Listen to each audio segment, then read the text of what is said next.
Hey everybody, welcome back to the show. How are you today, Mr. Paul? I'm doing good, bro. Doing good. Some crazy posts going on. Why don't we Yeah, jump right into yeah, we're this going to first one jump that right Elon put into up? it. Yeah, let's see what Elon's always got some good stuff. I always like to how every time he posts something on X, they try to community note him, but it doesn't really ever happen. It's like every single Yeah, time they're like, "Fuck you, yeah, Elon." But here yeah. we go. It's just the way. Let's see Yeah, what this video let's has. have a look. The Democrat open borders plan to entrench single-party rule, explained in under 2 minutes. 1. Flood the country with untold millions of illegals by land, sea, and air from all over the world, enough to eclipse the populations of 36 individual U.S. states so far. 2. Prioritize the needs of these millions of non-citizens over the needs of the American citizen, with free flights, buses, hotels, meals, and phones, ensuring their loyalty to the political party that imported them. 3. Keep them in the country at all costs, even when they commit violent crime like murder and rape. Attack the language used to describe the criminals, as opposed to the criminals themselves. Slander critics as racist. 4. Ensure their privileges are made irrevocable with city and state sanctuary laws that act as population magnets. Codify permanent status and ensure non-cooperation with ICE. 5. Count the non-citizens in the census that will determine congressional apportionment in the House of Representatives.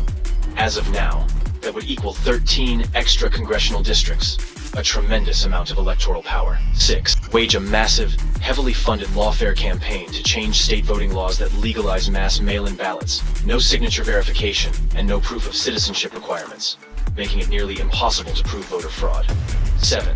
Lock in the permanent voting majority with campaign promises of lavish benefits and permanent privileges, enshrining generational fealty to the Democrat Party. 8. Win elections. 9. Entrenched single-party rule has been achieved. The best part? Your tax dollars are paying for it.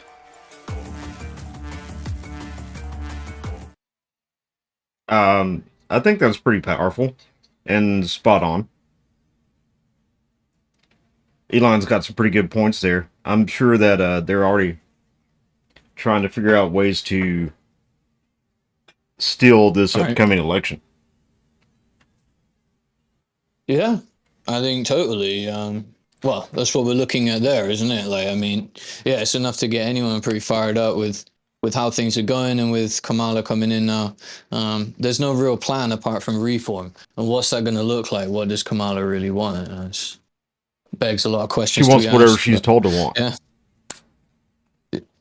I guess so. I mean, yeah, And I if you can don't hear that know can clicking exactly in what the Kamala. background, that's me taking a big dip of Rogue because it's better than Zen. Sorry, I had to throw that in there You because I never know it makes stop. people no, it makes people mad, so I love to do it. Why? What is it? It's just much more powerful than Zin. That's um, what is giving you the yeah, boost. this is totally like changing off the topic there, but all right. So Yeah. I've tried Oh, Zen. Zen comes in this little plastic tin, well, plastic can that looks like kind of like a skull can, right? But it well, that's doesn't what open I'm like with. that. Yeah. Yeah, it's got like a little flip top, Well, and yeah. you have It's a little flip this. top. Yeah, yeah. Yeah, yeah, and it's got Hmm. this little tiny. It's got this little tiny pouch in there. It's just a little bitty guy, right? Right. So, as someone who was an avid and heavy smoker, I was like, okay, cool. I'll try this out. Because I'd used another one before called On, and it came in like a 8 milligram or a 4 milligram. There was no 6 milligram. So the 4 wasn't enough. And the 8 was so much it made me sick. So I tried We were talking about Zen. this last time. Yeah, yeah, You're yeah. talking about this like you was throwing up on it, right? So Yeah. fuck, So man. so I switched to Zen because that's like the in thing now. And apparently like all the military dudes like Zen. Um, you got Tucker Carlson is even dipping Zen. Um, Mm. so I was like, okay, well I'll try Zen. I didn't like Zen at all. I thought it sucked. It didn't do anything for me. I just immediately wanted to go smoke a cigarette. So I Mm. saw these, the Rogues, and I thought, oh, 6 milligram, perfect, because I could only find the Zens in fours, or I could find them in eights. Again, I needed something in between. So I tried a Rogue, and I get this much bigger tobacco pouch. And the first time I put one in, I could feel the nicotine coursing through my veins. And I've been hooked ever since. And it's just better than Zen. I never got that feeling with Zen. I never got like the nicotine buzz or anything like that going on from that. All right. So, You get slight vertigo when you really get the head rush from the nicotine. You know, it's sort of that um, slight kind of like, no, not vertigo, but like no, this one super hits sense. different, man. The only thing is, like, Oh, okay. every now and then you get one in it that's like stronger than what it's supposed to be. So if you can't I spit, get say the kind. you're like in the back of a store or Uh, something and you can't spit, it starts working on your throat, and you're like, oh man, I'm gonna puke. And if you wait too long, it will make you sick, and that kind of sucks. I had that happen to me that in the middle of the grocery store. doesn't. Yeah, that doesn't sound too. That doesn't sound too good, bro. Yeah, No. yeah, I had to walk Hmm. out the grocery store, had my kid on my lap or on my shoulders and everything. And the ladies, I was like, "Can you watch this buggy for a minute? I'll be right back." And I went outside and had to like puke in their parking lot and go back in all embarrassed and finish paying for my food.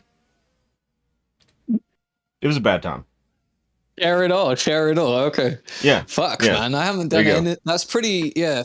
I live a mundane life. I haven't done anything like this in a long time. But yeah, whenever I take the school or the snus and put it in the lip, especially when I'm drinking some Jack, you know, some Jack Daniels or some Oh bourbon or yeah, whatever, I it love really gives me stews. that heightened, like a heightened sense, like a, I don't know, kind of like another mode engaged. That's what I meant by the vertigo. It's not so much vertigo. It's not the right word for it, but it's like a kind of like a, it's like you're standing over the edge of something, like you're about to fucking jump, you know, it gives you like, you want to be, I don't know, it pumps you up, like you're saying, but not to the point of vomiting.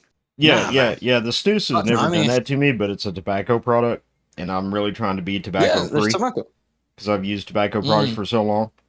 You know what I mean? yeah, right. You So, just want the nicotine. yeah, I just want the nicotine. That's it. Because if I don't have nicotine, I might kill people. Not literally. Don't take that as it's a figurative saying in their YouTube. Figuratively speaking. Yeah, Yeah. yeah. Well, we've got another clip to lead into something. We got another clip, which is I got two clips to Well, show you. I You I pick got which one something about first. this one. I think that they're going to try and pull some funny business, and I think that Elon's right about like the mail-in ballots. They're trying to figure out now how they can do this mail-in ballot shit. Because if you look at It, all the big media channels right now, they're all trying to float the idea that Kamala is polling 2 to 3% ahead of Trump. First off, I don't buy it. I think that's complete and total garbage. But they're using this polling data to try and set the idea that it's really, really close, so that when they do those 2 and 3 a.m. Counts, yeah. they can pull another Yeah. Joe Biden. That's what I feel like Nothing's they're new trying to do. about that, of course. No. Well, I think as well, voter ID. That's been a big threat, isn't it? Are we going to Yeah. have full voter ID? No. That's the problem. No. Because they fight that tooth and nail, which I don't understand that either, unless you're trying to steal an election. Because, and they said, oh, it affects minorities. Well, guess what? Minorities have to have two. If they go to buy some liquor, they go to buy some beer, they go to buy some cigarettes, they try to go into a government building or whatever. They have to have a government ID, right? So they all got government All IDs. right. They all already have IDs. The only reason that you try to have voting without having an ID is if you're trying to cheat. That's it. Period. There's no other reason to Yeah, do that. The only reason you're trying to do that shit is because you're trying to cheat and you're trying to steal an election. And that's why the Democrats fight for it so much. Because they just want to steal the election. exactly. It's bullshit. Exactly. And it goes back to, we talked about this Exactly. before, when they had the first elections after the fall of Saddam Hussein in Iraq. They made everybody dip their fingers in that purple ink and put everybody had those purple fingerprints on their ballot to verify that, because they wanted to make sure that the election was fair.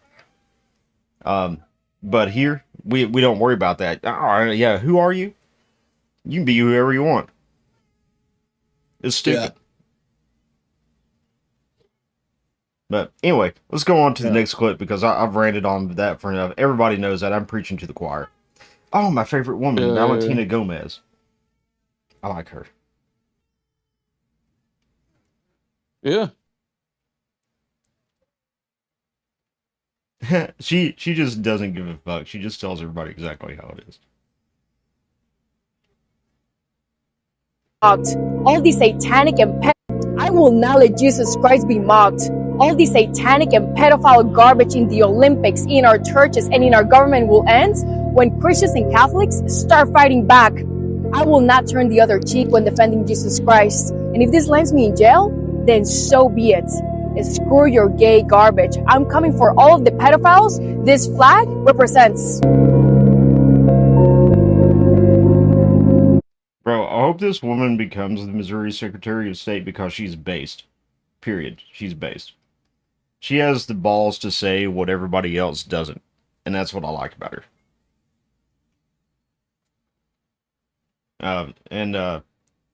And they've actually taken a couple of her videos down from it. And she's got a point here, you know.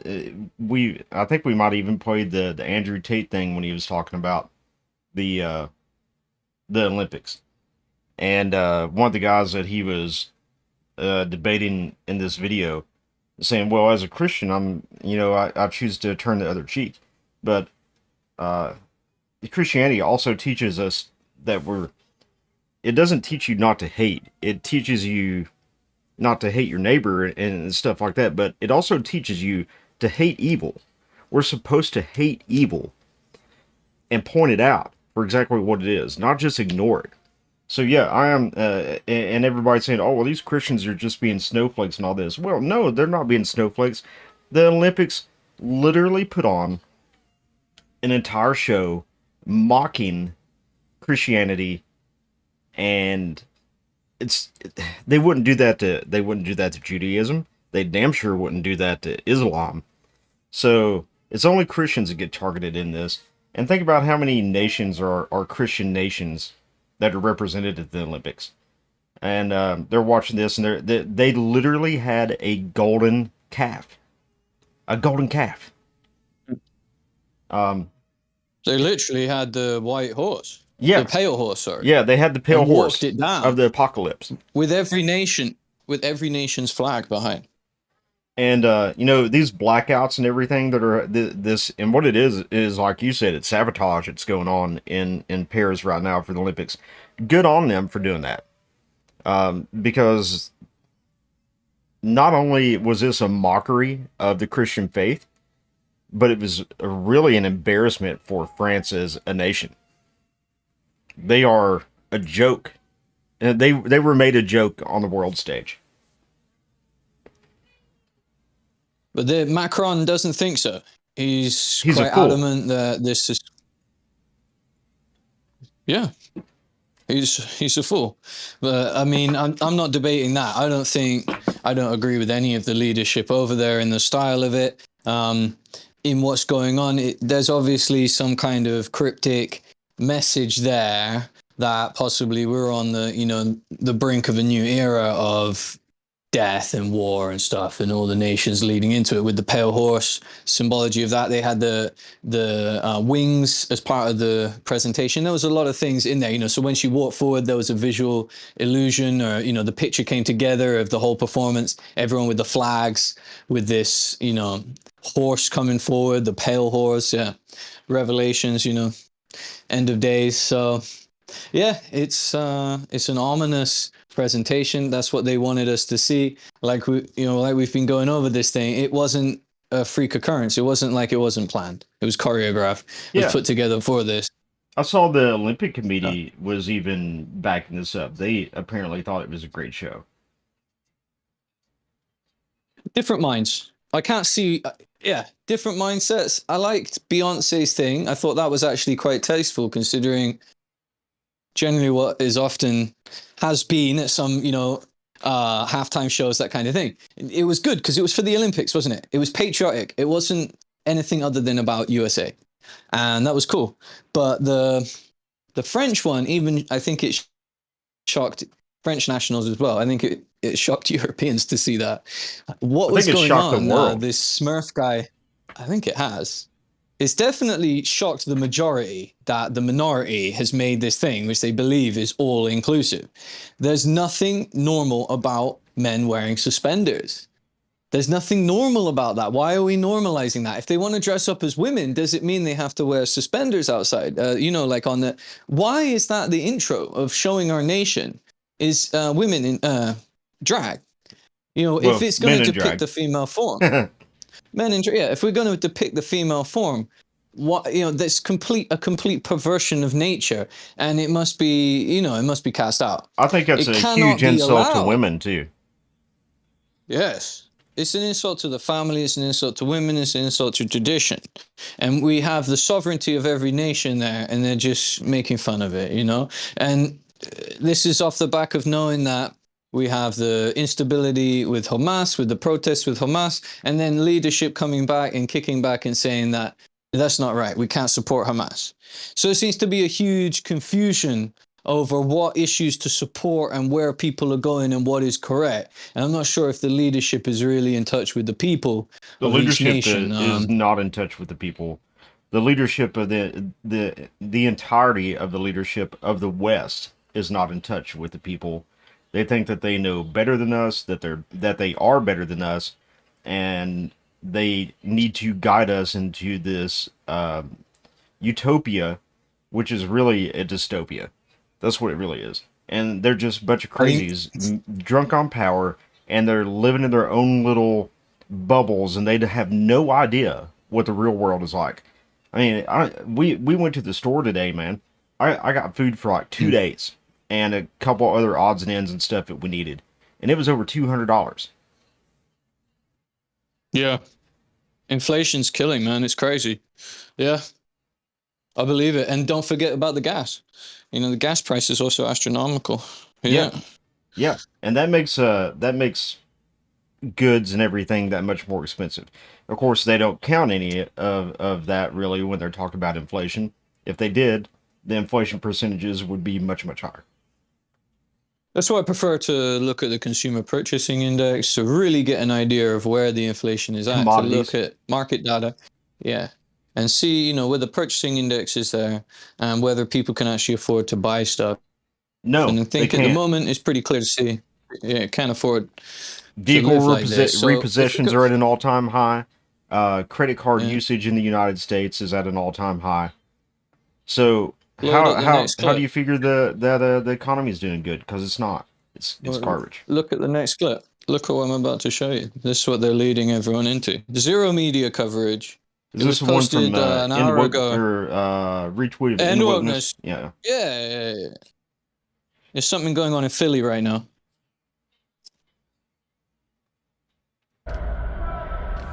Good evening. We are off and we will be on special events. I'll be checking in with them on the show. Okay. Hello. Okay. Silver. Easy, good evening. Is that really a bunch of commies?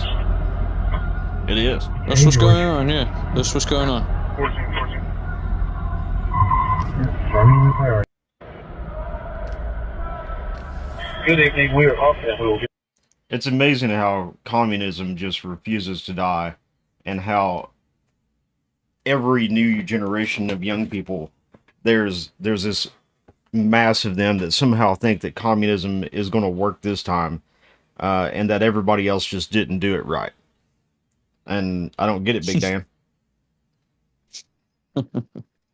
It's Communism doesn't work. I mean, Even the most hated person on the planet by so many people, which would be Putin, knows that communism doesn't work. And that's we all know. we all know. Everybody knows. We all know. Except for young people, Anyone in the- apparently, and college Yeah. professors.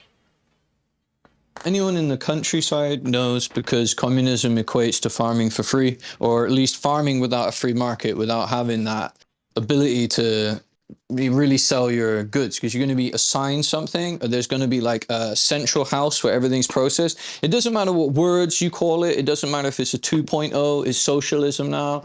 There's going to be other aspects to it. If it equates to you are assigned your role, you do that job, and the money goes to like a central house, it's communism.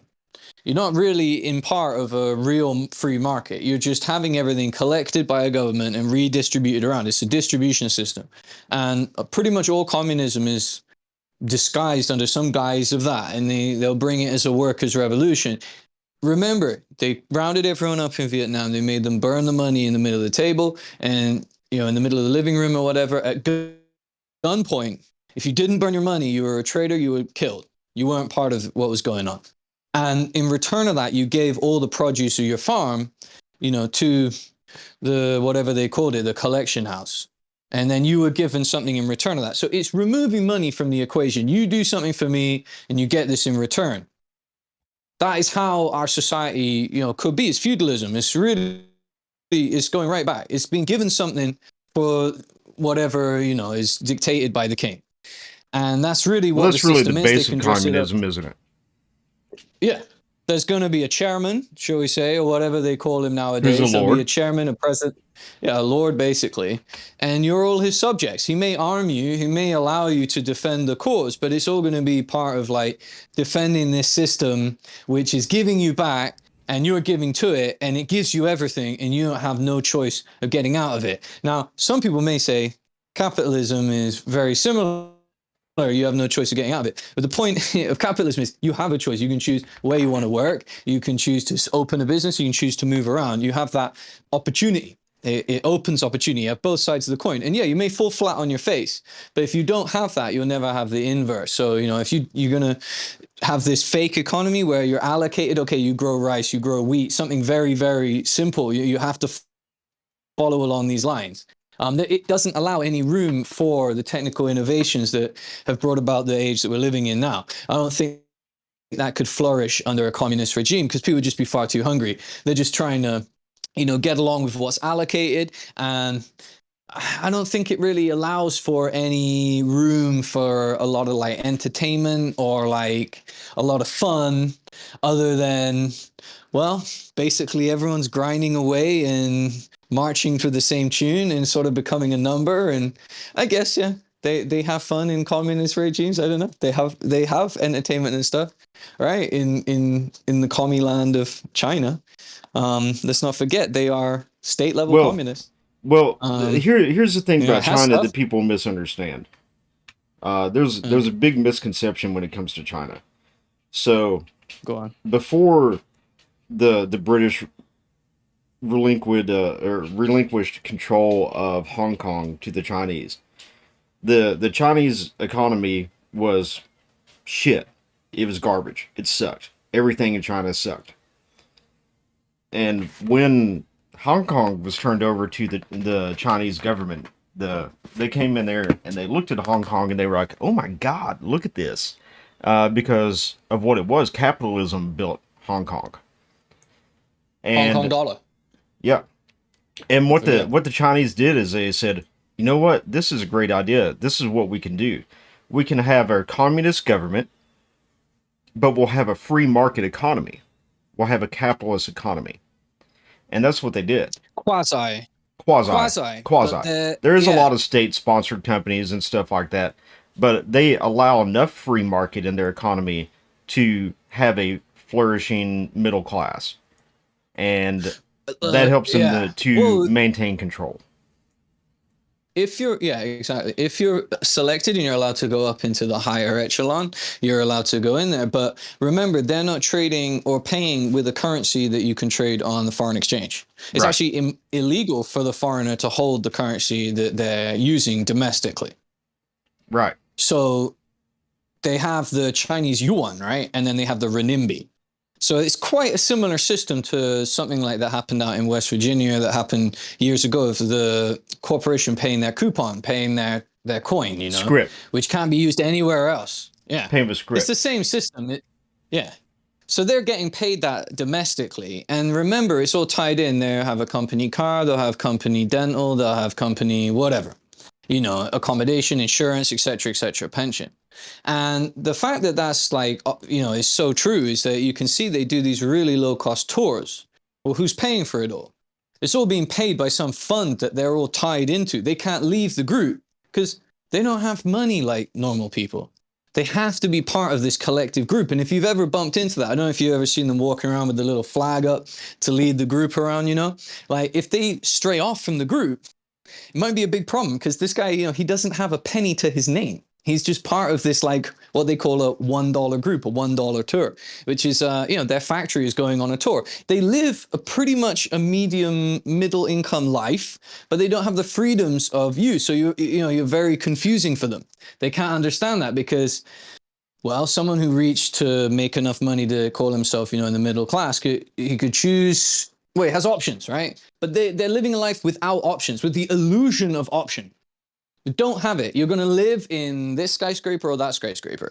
You're going to buy, this car or that car. There's maybe 2 options or 3 options in the communist world, but you don't have the plethora, the massive wide range of lifestyle choices the American has, because capitalism is the only way. It's the only way, I think hobbies and interests is a real testament to like the fact that Americans get the choice to pursuit of happiness, a pursuit of hobbies, a pursuit of like just having fun, just hanging out, goofing off. That's something which I think a lot of Americans have a given, misinterpretation of that too. So the Declaration states that we have a right to life, liberty, and the pursuit of happiness, and a lot of Americans are misunderstanding that now as you have the right to life, liberty, and happiness, but you don't have a right to be happy. You have a right to pursue being happy. Pursuit. Purely the pursuit. You're is all I'm not saying. Just have the guaranteed opportunity. happiness like you are Our life and Brits liberty. Our British people, our French people, are they allowed to follow that pursuit of happiness? Are Americans still reveling in that, like trying that? Or have they given up on it and they're thinking that a different system can accept it? Maybe these people that are marching for communism are about to get a good education, but it's a wonderful thing. You have the First Amendment, and I don't think these things should be banned. I just want to bring attention to it. It's not what I'm bringing up to say it should be banned or they should be, stopped or anything. Let them protest. Let them learn about communism. Failure is the best teacher. They should really go to a communist country. I can think of several. They should They'd really also love go. Laos. They should visit somewhere which is recovering from communism. They'd love Laos. They'd love it, man. They'd love China. They should go there. They should go live there. Go set up a business. See what it feels like. Everything you know about everything is going to be flipped on its head because it's so ingrained in the American mind, the American dream, the fact you can always be an entrepreneur or you could always go and work somewhere. When you get into the communist mix of things, it's not like that. That's not what it's going to be. It's going to be falling in line. Now, a lot of liberals don't really like authority. They don't like authoritative figures. But communism is that you have to completely kowtow to authority. You must be a bootlicker till the end of time, man. If you want to fall in with communism, you have to be the ultimate bootlicker. You've got to really, really brown nose your way through in order to eat the caviar or whatever, in order to get the nice shipments that are coming into the chairman's office, up at the top of the ivory tower on the bone pile. Yeah. Yeah, you're a sub and the government is your dom. That's what communism is. Yeah. No doubt. It's disarming yourself, lying down on the floor and saying, rape me harder. I mean, like, what else can you say? It's like, it's being a complete cuck. And anything can be given to you at any time, but anything can be taken away from you at any time. And I don't think that these young people that are like what we're seeing on the screen here marching with a bunch of communist flags, they have no idea what that means. They're in these little commie college clubs, and they discuss the intricacies of Karl Marx, but they really don't have a clue. These are mostly people, they go to college and they think that they're big brain because they're in college, and the job that they're working like Forever 21 or Starbucks or something like that, and they just think that they're educated and that they know the world so well. And just like how we used to call new officers, new second lieutenants when they would get to the fleet, we would just call them educated idiots. And that's what these young people are. They're educated idiots. They have no real world experience. They've never had to experience a hard time. When's the last time that Americans have really had to have a hard time? 1945? 2008 was pretty rough, I think. Housing bubble. For some. It's pretty rough for people. COVID was pretty for people rough that were for people homeowners. As well. Biden, but COVID, man, I don't know, man. So many people were just perfectly happy with getting a government check and sitting at home and doing nothing or having an OnlyFans or some bullshit like that. And even when it was all over, look at how long it took to get people to go back to the workforce. And still to this day, there's a hefty percentage of people that just haven't ever gone back to work. I think we're leading into, incredibly, I don't know how it's happened, by the gift of God, we're leading into the next post now. If you, it's in your chat. The next one is something that I always bring up when I'm debating, whenever I talk to people, and that's the Deagle FBI stats. So the world population is based on FBI stats. I might have misspoke then, but it's the Deagle world population predictions, which predict a massive decline in the population. Is this the Rockefeller one? Quite a few years. From yeah. Fan.video? It's from Alex. Yeah. So it's from Alex Jones and those guys at Infowars. I think it's from one of their uploaders called Greg Reese, Reese Report. So yeah, let's take a look at it. I was watching a bit of it earlier. I want to watch it on stream together. And yeah, it's something I've always been really interested in. Deagle.com was officially operated by Dr. Edwin A. Deagle Jr. In 2014, Deagle.com published predictions of massive population declines happening abruptly before the year 2025, mostly in Western countries. For over 5 years, the mysterious depopulation predictions on Deagle.com were regularly updated, but after the 2020 lockdowns, this page was removed from the website, but can still be found archived on the Wayback Machine. Deagle.com has always been a very stark website, with all the appearances of being an intelligence agency website. It claimed to be the personal website of Dr. Edwin A. Deagle Jr., who recently passed away in February of 2021.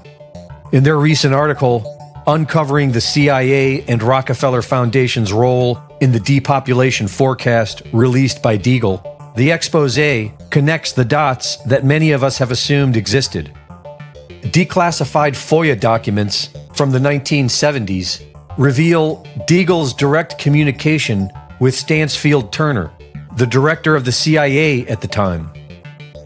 In 1976, Dr. Edwin Deagle moved to New York to become deputy director of the International Relations Program at the Rockefeller Foundation. The Rockefeller Foundation was created on May 14, 1913, just a few months after the Rockefeller family helped set up the Federal Reserve banking system, which gave them unlimited funds while enslaving future generations with debt. The Rockefeller Foundation funded eugenics programs that decided who should live and who should die. They outlawed natural medicine and fuel, including one of America's #1 cash crops, hemp, and replaced it all with chemical compounds derived from their oil company's toxic waste. The Rockefeller Foundation created the United Nations and have their tentacles in NGOs throughout the Western world.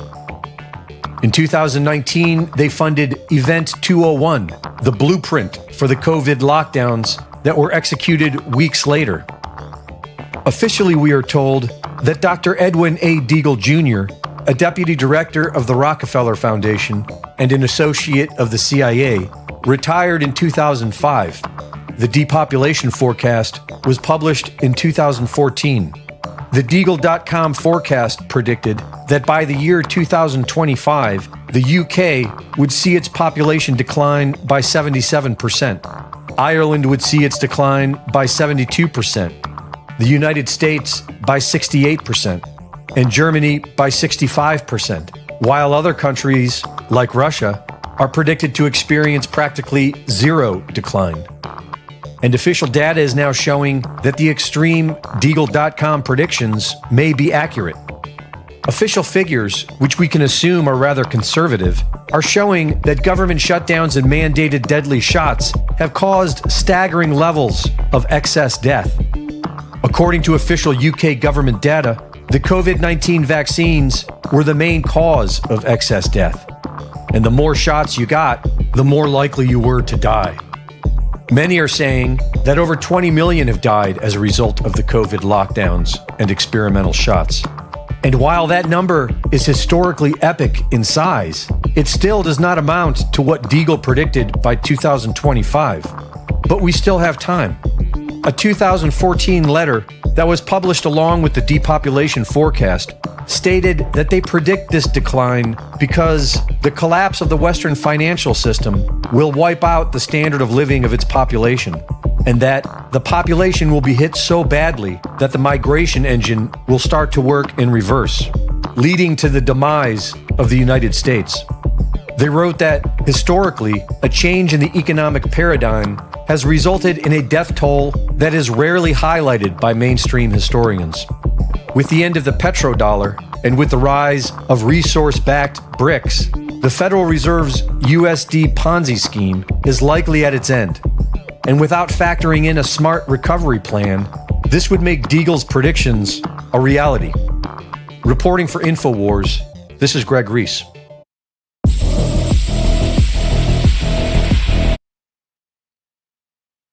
Well, we're already kind of seeing a little bit of the population migration in the United States. I mean, look at all the people in Mexico that are getting super pissed off about Americans moving down there and driving up the prices where they live at because of the purchasing power of the dollar compared to the peso. And of course, right now they're doing that because they're moving out of places like California because of crime and stuff like that. But we are actually seeing a little bit of the migration now, the beginning of it, anyway. Right, we've seen it for years. Passport bros, look at what Logan Paul and Jake Paul is. They've got buy massive properties down in Puerto Rico, or Costa Rica, where the hell are they gone? Yeah, they're in Southern America, right? They've got people moving around all over. They have the movement Passport Bros, and that's something that I've spoken from my heart to many people. Say, if you're not happy with where you're living, you got one life to live, you got one love to give, you got to get out there, you got to get on the road if that's what's calling you, and find your meaning in life and get out there. So yeah, you do need to move around, but you also need to have some kind of plan for your long-term future. You can't just be a nomad on the road forever. I don't think it's practical for long-term care and for raising a family either. No, you can't be a nomad and raise a family. It's going to be difficult to do homeschooling and stuff on the road, and that you're piling it up high. It's going to be difficult. You could maybe romanticize it, like, yeah, I'm going to teach my kids on the road, but realistically, you're going to need a base. And that base is somewhere you got to build a future. It has to have an economy you can work with. Now, if the economy is fading away because of actually ill health, and it's not being reported about or being underreported, yeah, I mean, maybe that's what we're actually seeing, or part of that and part of the credit, the issue with there not being enough money because of the inflation, it's just not working as good. There needs to be more, shall we say, easier access to credit for businesses. Will that be more of the same problem though? If we make it a cheap dollar again, they're going to lower the rates and essentially make it easier for people to access the dollar. Will it work? Will it work this time? Will it, debase it further and make it that the balance for buying goods is a currency collapse? I have some real concerns about the whole credit thing because, at this point, that's another thing is like learning the way that fiat and particularly the American dollar works is, the government is responsible for a tremendous amount of inflation. However, people don't think about how financial institutions work with these 1% and 2% and sometimes 0% reserves, where you go and you put your money in there and they may loan out 99% of your money and the rest is bank credits. And that money just doesn't exist. The bank's just making it up and sending it out as a loan. That was another thing that happened in the 2008 financial crisis was, the banks were very much taking people's money and using it in the stock market, and then they lost. The same thing happened with the stock market crash in 1929.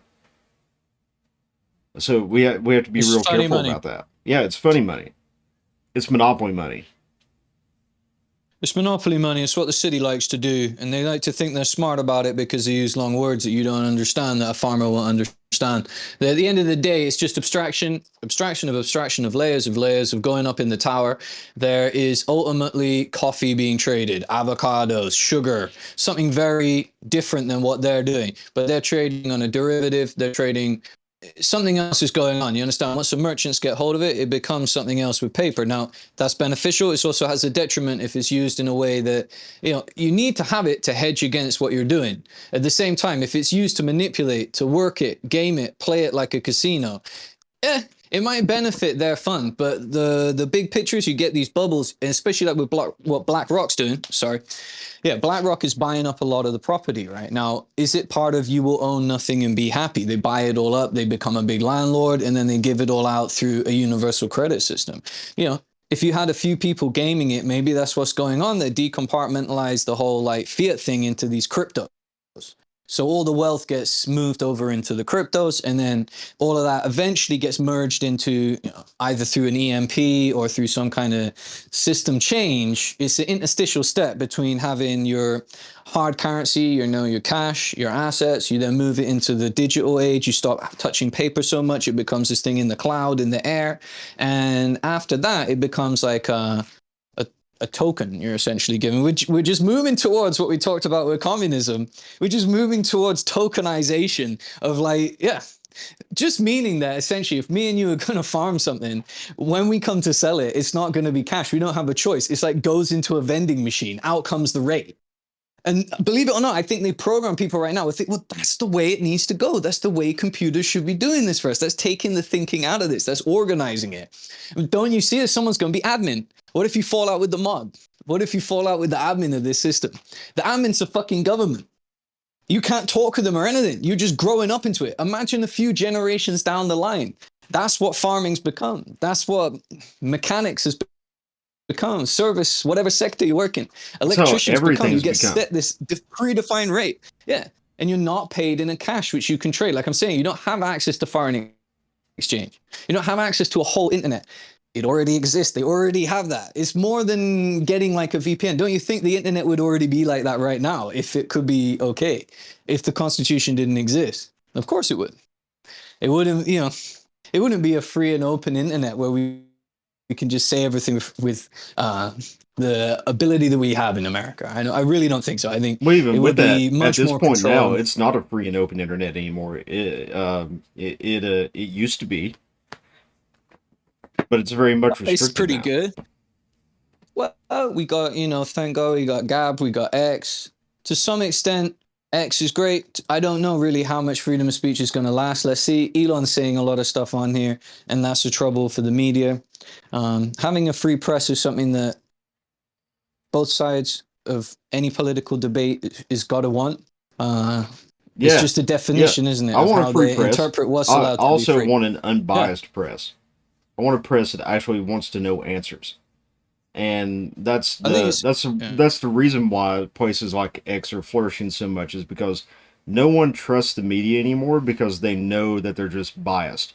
And everything that they say is to try and drive home whatever political talking point that they want to drive home. They're not asking tough questions. They're not trying to find out the real answers. They're just pandering to the next politician so that they get some kind of favorability. Well, there's the politics. I mean, it's a popularity contest. Yeah, but press should be totally separated from politics, in the sense of being intertwined that way. They need to be asking the tough questions, but they don't need to be kissing a politician's ass. As long as we have it where we can cut out the publisher in the middle of that paradigm there, so the reporter, like we have now, where we have citizen reporters, we have people out there going out on their own back. Thank God we have just like content reporters. Creation. Yeah.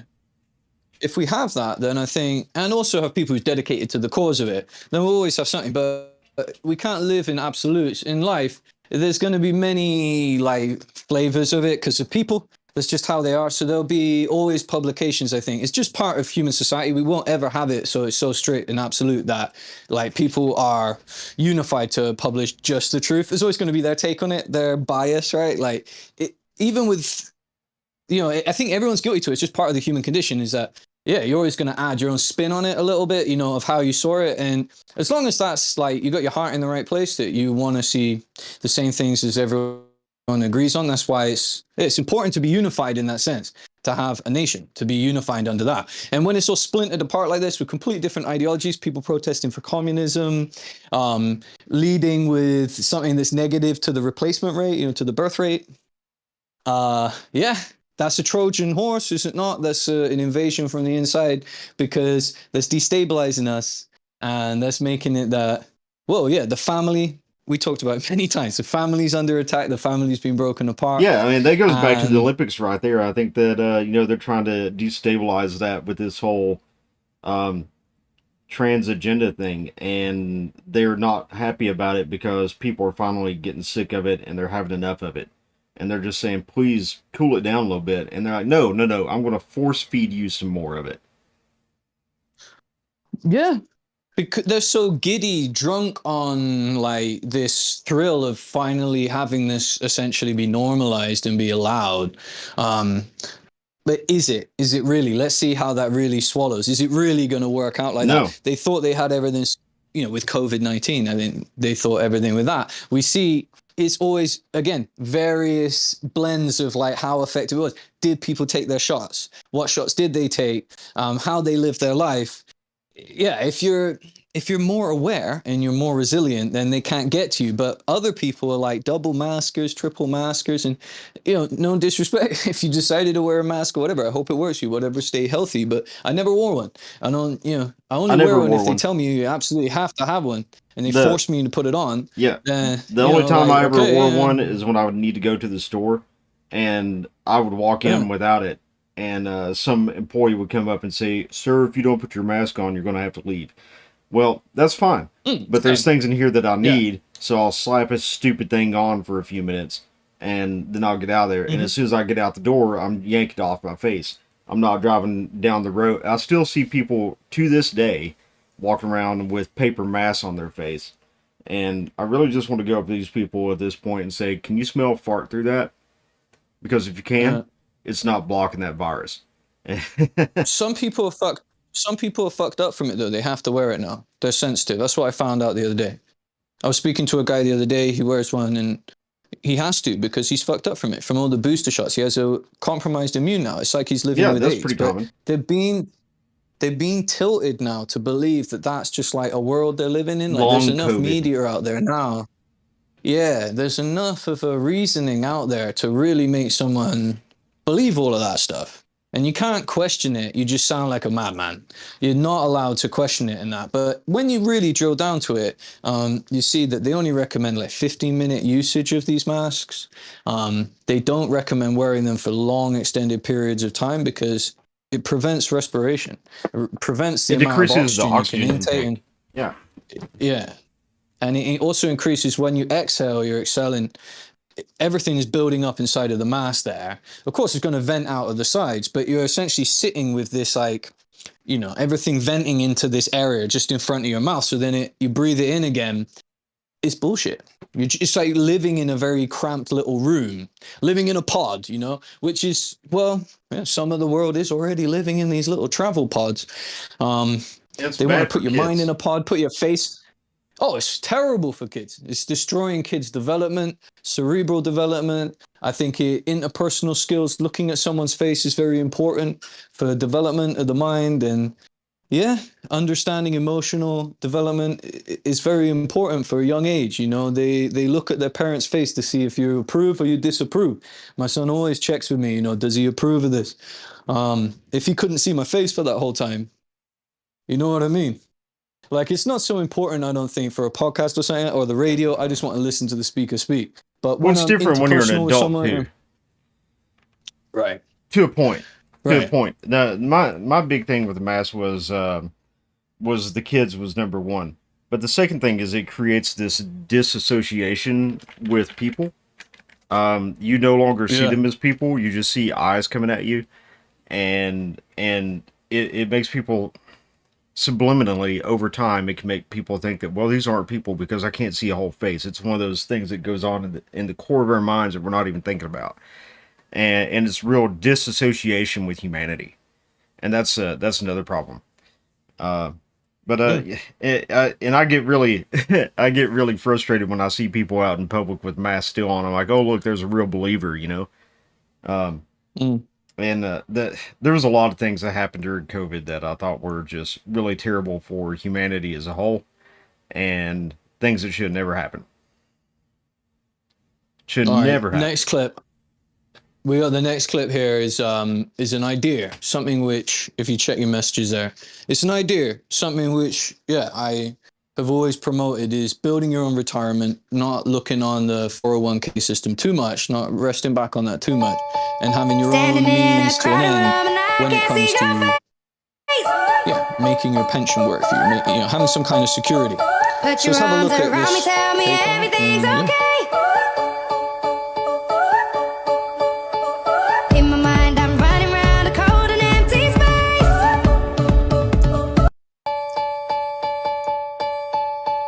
Standing in a crowded room and I can't see your face. Did that just say he was making $110,000 a year from flowers? Yes, sir. That's pretty impressive. And that is thinking outside the box. This is thinking back in the box, though. This That's is where it all That's begins. right. This Yeah, is thinking back inside the box, you're right. This is your grandparents. This is the genesis of where we come from. This is homesteading. This is nailing something, going after the grow and nailing it. So many people are good at growing weed. So many people, obsessed with that, growing cannabis, making amazing farms. You can make way more money in other areas of agriculture. Anyone can do it. It's what we need. It's what the city needs. It needs to be fed. People want all kinds of shit, from skin lotion, botanicals, cosmetics, their food. It's never going to stop. This mindset of we'll be a landlord. There's so many people, they need somewhere to live. Well, yeah, maybe taking a pinch of that and then coming back to production, being a producer, not just a consumer. I really recommend it for anyone who's worried about the long-term longevity of being in the office, of working in that system. At the end of the day, you got to convert that cash into an asset. And for me, I think that's best. If there was more people out there who were breeding cattle, breeding horses, and yeah, plowing their fields. Oh, I agree with that completely, man. And I can speak from that personally, from when we had our gun store that would eat up like 18 hours plus of my day. And yeah, it was a great business and it made plenty of money. But that was my life. I didn't have anything outside of that.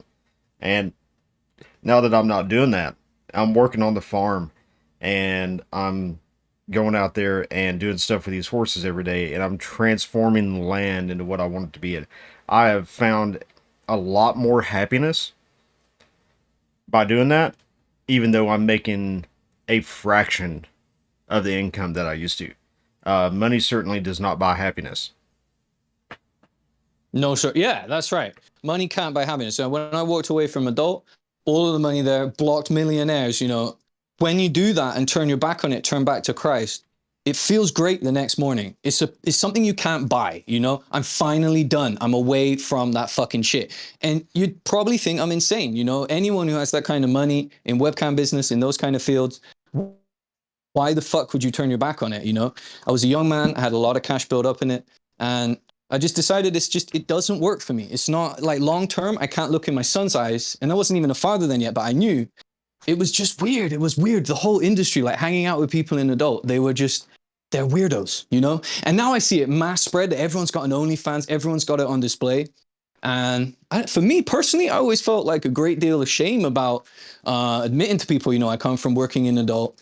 And yeah, it's, I used to optimize movies and shit for these crazy niches, big boobs and whatever. And it's all a fetish. It's all fucking people's minds up. It's all perverting them. You got to get back to Christ. You got to give it up, delete the porn, get off there, get help if you need help. You're right. It does Leave pervert them. club, it makes them to where they can't have, it makes some people where they can't have meaningful relationships with their partner or their spouse. Because the pornography has ruined them so much. And, even Tom McDonald talks about that, in one of his songs. He talks about how the porno had sedated him and made him numb. It makes you numb, but it becomes normal, doesn't it? You're always in the strip club, you're always at the expo, you're always meeting other people, whatever, they're big brands. We turn up, we wear suits, we look flashy in that, but the product we're selling at the end of the day is just being a pimp. And everyone knows it, because that's how they would greet each other. What's up, pimp? That's what they would say. You know what else you could say? How's Call it it going, consumed by sin. completely consumed by sin with no God at all. And don't mention it, don't talk about it there, because no one has a religion. No one is interested in hearing that. You're a Bible basher, you're a weirdo. Don't talk about it, bro. Look at this ass. You know, it's, yeah, that's stripper world, that's porn world. But you can leave it at any fucking time. It's very easy. You just say, I choose Christ. No one's going to talk to you anymore. They may try and convert you back and be like, what the fuck are you doing? You're weird. They may try and get you psychiatric help or something. Well, They say you're crazy. that's usually, but you know, that's how the devil works too. You know, he no, seriously. I mean, that's I'm being dead serious, man. Is you know, the devil offers you all these things. He offers you women, he offers you money, he offers you cars and all this, and then you get into it, and when you finally figure out what's going on, you reject it, and you no longer want those things because you know those things aren't right. Then that's where he tries to pull you back in by ridiculing you, by attacking you, by having those people tell you that you're crazy, because it's like, oh well, you're crazy, you don't want to be in this, man. Look at all the money, look at all the girls and all this, and it tries to beat you down to suck you back in, and that's how things work. People think that I always said that about evil and stuff like that. People think that evil comes at you and is just because of horror movies and stuff, you know, they think it's gonna be like, oh well, you're going to get possessed by a demon and all this. No, a demon's not going to come to you and just beat the hell out of you and torture you. A demon's going to come at you and is going to tempt you with lavish gifts. It'll be the lavish lifestyle. That's right. But to get it, you're going to lose something. And just that going back you're going to to lose your planting a goodness. seed. Yeah. That rhythm of planting a seed, seeing your plant grow. If you can still keep that and you're making adult content and like you're modest about it, I guess so. They have things called nudist beaches. There can be some kind of like wholesome level with that, apparently. I think it's all a perversion personally, but I understand there's a lot of different, especially in Florida, you know, there's a lot of different like swinger lifestyles and that. I don't think they work personally, as someone who's like sort of been around the houses, literally speaking, I don't think it works. I see a lot of people that are like putting off the inevitable, parenthood. Putting off the inevitable. You're getting older. But there's still Botox, filler, all of these things. We all like to look beautiful. We want to see our best side. But we are all aging. We are all getting older. Like we all need to at some point accept where we're going, find our meaning in life, and like focus on that. If your meaning in life is fucking, and that's what it's about, and that's what it's going to be, then okay, I guess so. That could be wholesome in some ways, right? Like for some people, right? That I have met people like that, like older dudes. No shit, man. And that's just their lifestyle. That's their lifestyle. It's kind of like a hippie thing. Like they make adult movies and that's all they do. And like they never really have a job or anything. That's their pension, but they're still the same guys that is out partying in the nightclub, you know, like we've always been talking about the strip club, you know, they're consumed by it. Because yeah, if you're in the strip club, you're probably making content in a different way. You're a content maker in a different way. You upload to the hub or you upload to one of these clip sites where they sell the clips. And then you have requests from people. The requests are coming from people who have a job that can't live that lifestyle you're living. It's voyeurism. And they sponsor it, right? Yeah. And some people are compensated very highly in the city. So they sponsor a lot of this. And then OnlyFans is just like tapping into that as well. So it's always been going on since dial-up. All of this stuff is just, it's hyper accessible. It's the app age now, and like everyone is over sexualizing themselves, but forgetting that sex serves the purpose of procreation. It's not just recreation, it's procreation. It's really sharing love with one another to get all corny. But that's what it really is. How the fuck can we get back to that when, you know, they're making all these crazy fetish videos, which, you know, when I was working in adult, by the way, the thing back then that was the big keyword that they were pushing was the transvestite. That was the big cash out. Like if you could get a transvestite service set up, you could cash out big. And it was a real niche thing of getting into. And because it turned mine and my partner's stomachs, we never, you know, it's not something that we were interested in, but it was constantly being recommended. And we would sell some of our property to service providers, which could provide in that. And you see the way I'm talking, you know, it is just content. It's content acquisition in adult. And that, what does it what's the root? What's the content you're acquiring? Videos of people fucking that have paid been paid to do that, and they, you know, have the ID on video and that show this shit, and it gets traded. That whole thing sounds like a massive wall of perversions, a massive, like, I don't really see what can come good out of it. But hey, if you get your rocks off and it de-stresses you, and that does mean you're having a better life, then I guess so. I don't know. I think you should But do are it they in the having a real and better not do life? it in the virtual. I don't know, man. Some people say so. There's different stats, isn't there, from different people. I think giving it all up, going back to Christ, you don't need it. You don't need a jacket. You don't need to look at it. You don't need to think about it. You don't need to want anything. When you have sex, it will happen in your life. It will come in because it will just come in your life. Like, just live for your purpose and stop wanting. Stop wanting anything. Just live for your purpose. Look for your purposes. If that's growing tomatoes, it's growing tomatoes. If that's making the sandwiches, it's making the damn sandwiches. That's pressure washing people's driveways. It's doing that. Just focus on the thing. Nail it. Delight your customers. Be the guy that turns up on time and goes a little bit extra. And life's going to be fucking blessed. It's going to be great. You're going to have a great fucking day. You're going to be loving it. And it's really important you're doing that for yourself, though, and not doing it for a boss, or you're doing it for a boss you can respect. That you enjoy their energy that they're bringing to the workplace, and yeah, they're an enabler. They're not a damager. They're a manager. You know, they don't damage shit. They do actually manage it. So be in the right team, pulling in the right direction. You'll get anywhere. If that was a team of you and 4 other buddies that you can really trust, and you run one of these grow operations, soil creation, great returns. Poultry, you know, that's a double one there, because you can do the poultry where you get meat and egg. And then the manure you come off, you put that into a fermentation tank and you make soil. So, and then you got your soil, and the soil goes back into your farm regenerative. You can then grow stuff with that soil. So you're starting to get the full system. Everything's starting to get connected. You just can't really do that in a city. You can do it with mushrooms in an apartment. Maybe you can start a humidity room and do mushrooms in your apartment. But yeah, but you can't do it at scale. You could, if you have a bunch, if you're a landlord with 20 condos that you can't rent out, you could do something like that. But the average person, I'm just thinking about it at scale. Average, yeah, we never know. This has been a lot of people that buy a ton of units as a landlord, and they're managing it. But yeah, that's probably not so many. Yeah, but whatever you're doing out there, try and do something where, like, you're either selling online so you can sell while you sleep, or yeah, you're selling a service where it's just you that's selling it. I do want to say, I appreciate your insights into, like, the adult world, so that people have a better understanding of it, and it gives me an insight and understanding of it too. Because most people, they just consume it and they don't know what it looks like on the other side of the curtain. They don't know about. Well, they probably know the term fluffer. They know that there's they do know the fluffer. Chicks we should never get on the. They know. They watched the movie Boogie Nights, maybe, with old Marky Wahlberg, right? Boogie Nights. It's a movie where it should be pulled up, because the cuck in that movie shoots himself. He blows his fucking brains out in the middle of a house party because he can't take it no more. He cannot take it anymore. His wife is banging other dudes all the time, and he just can't take it. Every other dude at the party has been in his wife, and he's just like, fuck this.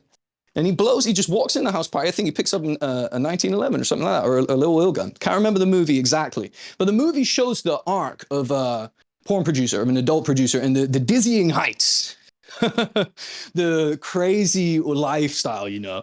It's a great movie to watch. I don't know if it's really based on reality. It's got a lot of the current topics in there. It's got cuckolding in there, and it's got one of the producers is a pedo as well, and he gets arrested in the film.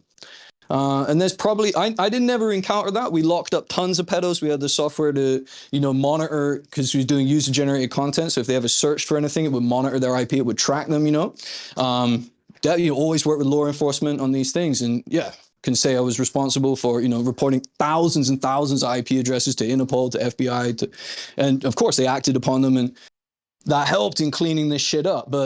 And that's been going on. That's over a decade ago, over a decade ago.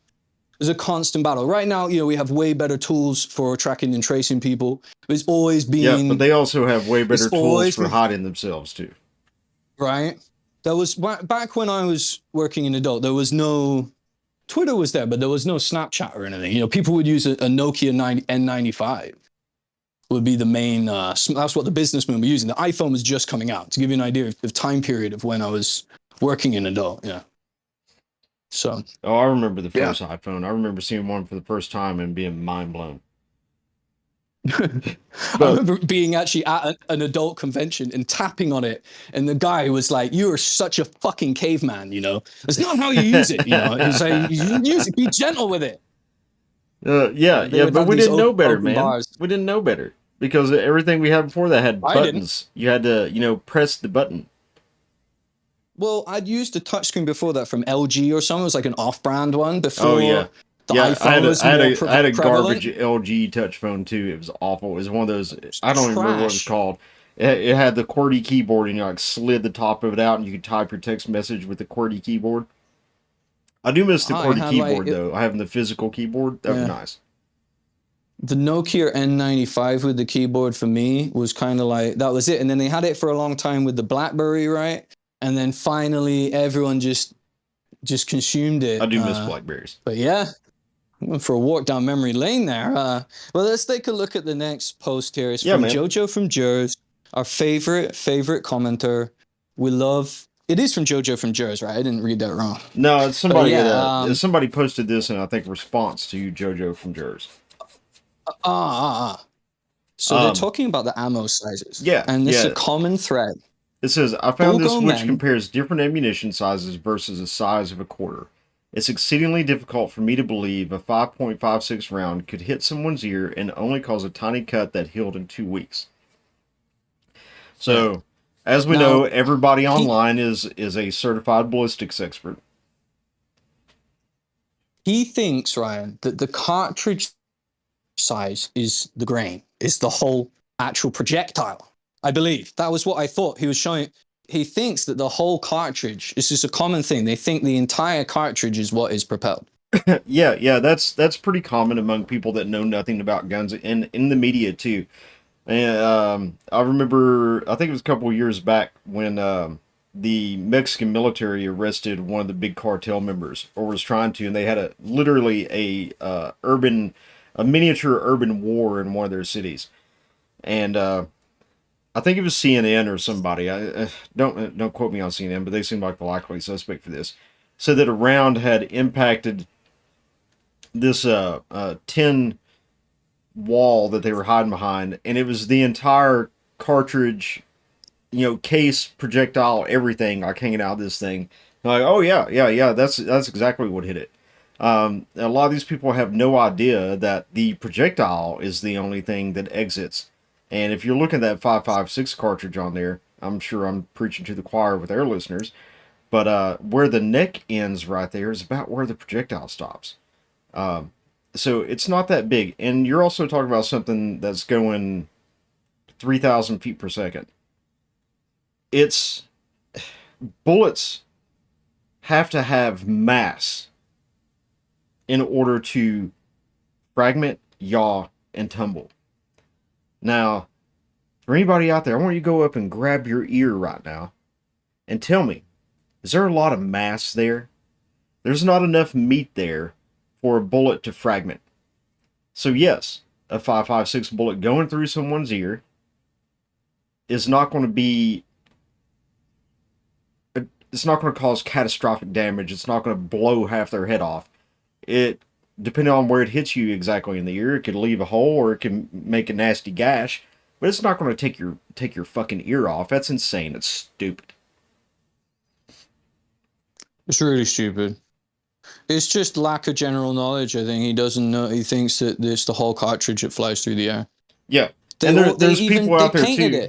Yeah, there's people out there too that think that, if a 50 caliber bullet comes within a couple inches of you, it'll rip your arm off because of the shock wave and the vacuum from behind it. And there's a lot of talk about that all over the internet too. And I saw that Brandon Herrera is a braver man than I.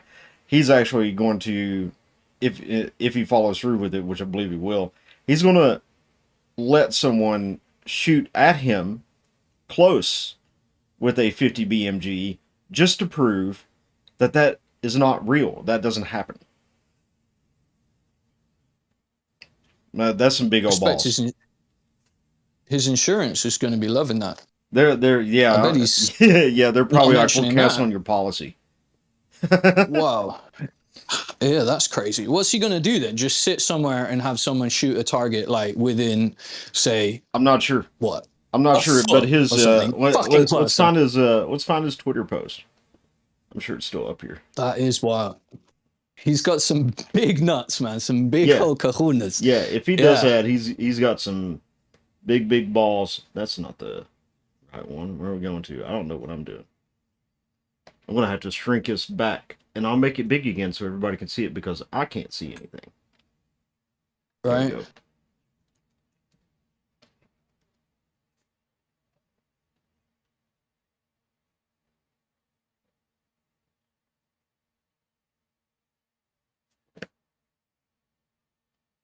You know, and that's another thing. He even did the video of shooting the ballistic dummy's ear, which shows it's not going to eliminate half your head. I'll be back in a second. Yeah, no worries. BRB. Let's see if we can scroll. It's on here somewhere. I remember he had a little gif of him drinking a bottle of vodka or something like that.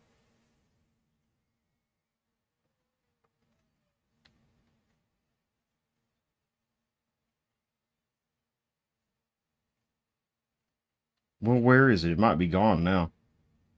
Maybe his insurance company said, you take it down now. You're not doing it. I imagine YouTube probably wouldn't let that on there. But you can put it on Pepperbox. Scroll. Let's see. Oh, here it is. It was the second one down. I'm dumb.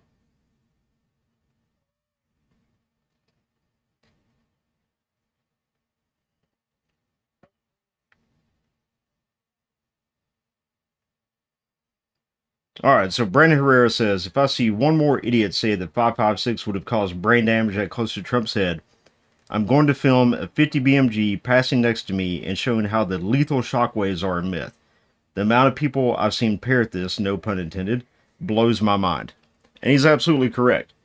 All these so-called ballistic experts that are saying that Trump's head would have been gone or his ear would have been totally annihilated. Please stop. You're just making yourself look foolish. It's FUD lore. It's not real. It doesn't work that way. It's not going to happen. But I will be absolutely looking for a video of Brandon Herrera having a 50 BMG pass by real close to him, because that takes some cojones to let somebody do that. I would be absolutely mortified to do that. But it does remind me of a funny story. So when we were doing the workup for my second deployment, we went to a range at Fort A.P. Hill, and we were there with the LAR guys. So if you don't know what LAR is light armored reconnaissance in the Marine Corps. They have these cool little APCs, and at that time the gun on them was I think it was a 20. It was either a 20 millimeter or a 25 millimeter. If it was 25 millimeter, it'd be the Bushmaster. But one of our guys was driving the CO out to the range, and they accidentally went to the back gate of the range. And he got out, and he was looking for the right place to go. And the next thing we see is this one Marine running up the road of the range while these 20 millimeters are being lit up. He's screaming, stop shooting, stop shooting. He didn't have a radio or nothing because he was just trying to find where he was supposed to be. And we're all shooting at targets and stuff. There's all kinds of machine guns going off. You have the LAR guys are lighting stuff up. And when we finally saw him, it was a ceasefire on the range. But I could only imagine what was going through his mind as a lot of really heavy ordnance was blasting on either side of the road. So I just wonder what it's going to be like for Brandon on this 50 BMG. What, baby? You can go to the bathroom. And I'll stay here. Well, Paul, my daughters need me to help her with the restroom real quick. I'll let you carry it on for just a moment, and I'll be right back.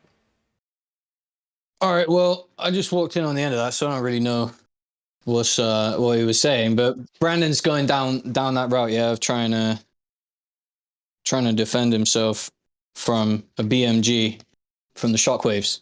And hopefully it doesn't disintegrate his face. As I don't have control of the stream, then I'm just going to have to talk shit to fill the space, which I don't really have That's anything off the okay. top I of my really head just apart had to from. open the door for her, so she should be good now. All right. Let's see what we got here. How do you feel about these types of games? What we got going on? All right. So this is something for the youth, which is teaching tactical skills, spatial awareness. Oh, good. They need to know these things. Yeah.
Sorry for the delay there. That's pretty sick, man. I want one of those myself. I think that'd be fun. That, Right. but you know, it'd be good to play with my kiddo on that, so I could teach her like house clearing and how to work corners and stuff like that. Um, I think it's a good If skill to this have. is And they're walking around with little the point, P90s, man. That's awesome with little EO techs on them. this isn't in America. Our youth aren't playing like this. This is in Asia. And that's also why I want to bring this up, is that other nations, their youth are preparing for tactical warfare.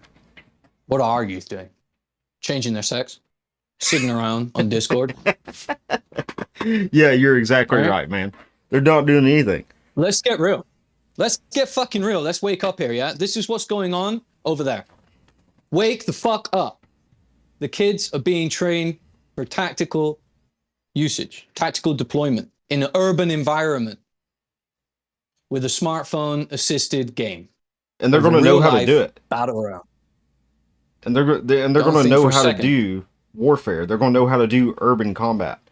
And And wouldn't it be, Ryan? I just got a shout out now. The people on the communism train, the ones there that are doing 500 people march or whatever, wouldn't it be convenient that our teenage years, our peak examples are so preoccupied with fucking up their potential, with losing what is core to them, their identity.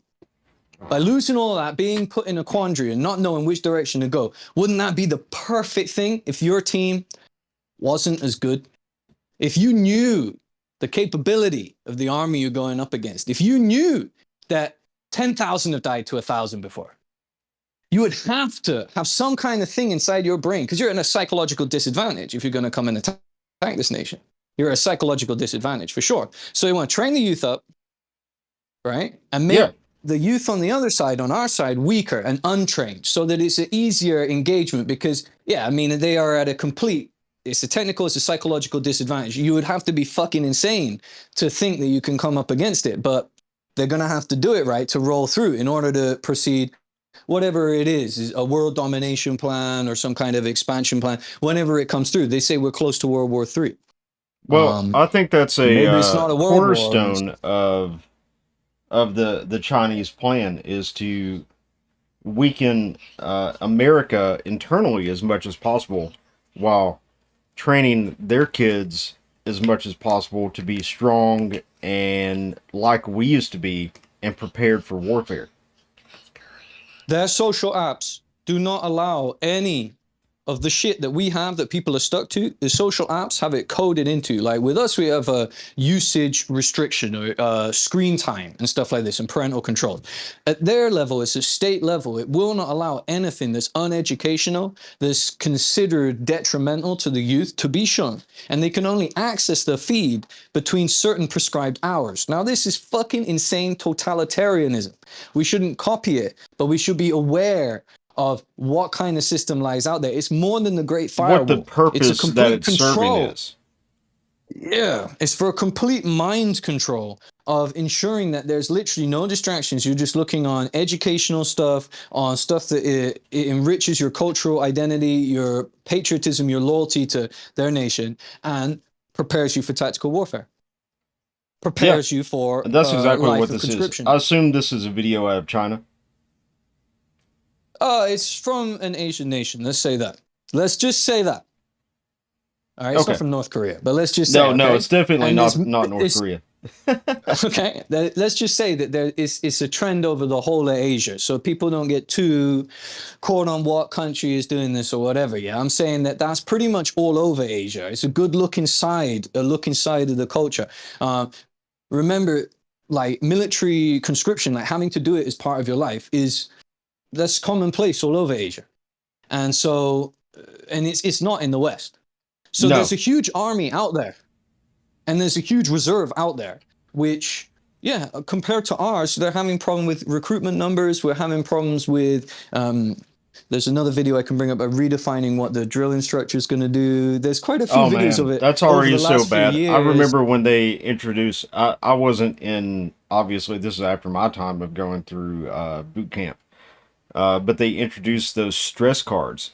And if a recruit got too stressed out, they could pull out the stress card and they would be set off to the side for like 15 minutes to give them a break.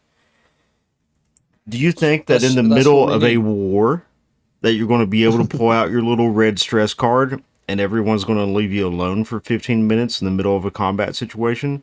That's bullshit. And I guarantee you that our enemies like North Korea and China and Iran and Russia, they're not doing bullshit like that. No way. Ain't no fucking way. Well, that is the crux of it. That's what I'm leading up to, is that there is stuff that's going on in our forces which is not going on in theirs, which I think has been slowly destabilizing. And the same, they're trying to claim it now that DEI is being racist. I don't think there's anything racist about it. It's being logical. Okay, there's a reason in World War II that the men went to fight. There's a reason in World War I, going right back in time when we didn't have all of these kind of charts and graphs and plottings and time to think about stuff. And, it's just going back to a much more basic time. And it was pretty obvious the women were going to stay with the children and the men were going to go and fight. Now, what's going on now is we live in this new age where the women come and fight with us. And there's a lot of problems about that people don't want to... There's a lot of problems with that people don't want to accept. So I can enlighten a little bit on that. So in Afghanistan, the Marine Corps had these things that they tried out called Lioness Squads. And they were all female combat teams. So they would wear the same gear as men, and they would send them out, all women on patrol. Here's the problem. They always had to call QRF, and if you don't know what QRF is, that's Quick React Force. That's like 911. Because they would end up surrounded by the Taliban. And the reason why is because women aren't meant to... Most women, I'm not going to say all, but most women are not meant to be frontline combat soldiers. They are not capable of moving as fast or carrying the same load that men are. And when you're talking about specifically Afghanistan, you have these women which are wearing all their gear, their flak jacket, they have their plates, they have their Kevlar, they have their rifles, and then you have a Taliban dude who's wearing nothing but, a couple magazine pouches and an AK, and he's a man. He's able to outmaneuver you and move faster than you, so these women would always get surrounded, and they would end up having to get QRF and get rescued. And that's a big problem there. What, baby? Okay, well, that... quit eating all the crap, and that's why your stomach could quit hurting. My kid was like, "Oh, my stomach hurts." I said, "Well, quit eating all the junk, and then your stomach won't hurt." Oh, It's amazing how I that thought works. you said misheard you.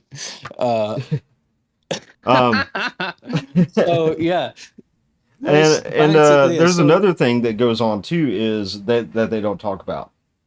So I knew a couple of guys that got the first female infantry Marines, and most of these women within the first year would be medically separated from the Marine Corps, and most of their medical separations would be for hip dysplasia. Now, oh dear. Now we know there is a very big physical difference between a male pelvis and a female pelvis. All right. It's childbearing. It's different. Yeah, Right. You know what It's, the flip side of that token is? A female pelvis cannot accommodate the weight that a male pelvis can. So when you throw the same combat load on these women as you're throwing on men, it's like having a German Shepherd dog, you know? If your German Shepherd dog's overweight, then they're probably going to develop hip dysplasia early on in their life. And the same things happen to these women. The combat load that they're having to wear is causing them to have hip dysplasia. And they will have those problems for the rest of their lives. And then they're combat ineffective. They're getting medically separated. And now the force is weaker because of it. So if we're going to do it and have a mixed force, you should have the women's spec and the male spec. You know, this is your That's the problem. That's the big problem is you can't do that. Can't effectively do it. You can't do that. You can't have a light load for women and then a heavy load for men. Because now the women are less combat capable than the men because they're not carrying the same equipment. They're not carrying the same combat loadout. That's why it has to be a standard. Let's say you're in leadership, you're an officer, you're at the officer's table and you're hearing that the birth rate is low.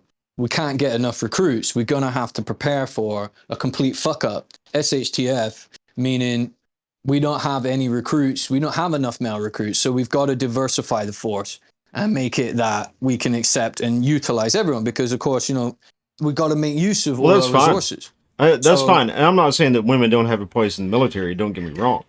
But I am saying that women don't have a place in the infantry.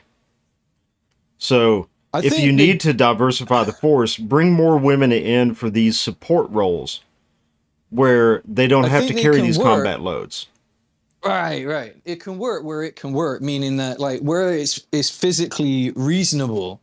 But they've always, you know, when we won war in the past, they were very, very good as diligent workers. That's what I was about to come up with is say that we don't want them fighting on the front line, but the war is a national effort. Everyone That's right. They were always doing the support roles. Right. I just don't think that having that frontline fighter that they keep depicting, I don't think that's a way to win the war. But if with limited resources, the birth rate is low, population is declining, you're going to have to look at ways to ensure that everyone is a soldier. And I don't know if for other forces worldwide, I mean, how does in North Korea they utilize both male and female for infantry? Yeah, well, it's conscription. I know. I mean, do they utilize? Is there a gender differential there? Or they have a female. They have a female unit in countries like North Korea, but they're mostly, I think, for show. Of course, you know it's really hard to tell. But all Western militaries and basically any modern military that has tried putting women into frontline combat roles, it has never worked out well. And that's before we even dive into the big elephant in the room when it comes to a mixed force that is on the front lines.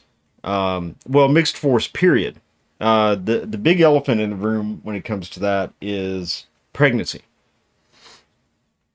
And they're going to be fucking like crazy, dude. I mean, they can't stop them at the Olympics. When you're at war, you're going to fuck like crazy. Well, like, they do. Come on, you're about to, possibly, it's going to be your last day, and you're there, you're going to do reckless stuff. You know, if that means you're not going to give a fuck. You got a minute. Yeah. And if there's some, and trust me, man, after you've been in the desert for about 3 or 4 months, a 3 turns to a 10 real quick. Yeah. I expect turns into a much more than a 10. Yeah. Are we talking about like the grade of the woman, or are we talking about her body count? She's going to go from a 3 to No, a no, 3,000. we were talking about we were talking about the grade, like the hotness scale the goes grade. from a 3 Okay, to a okay.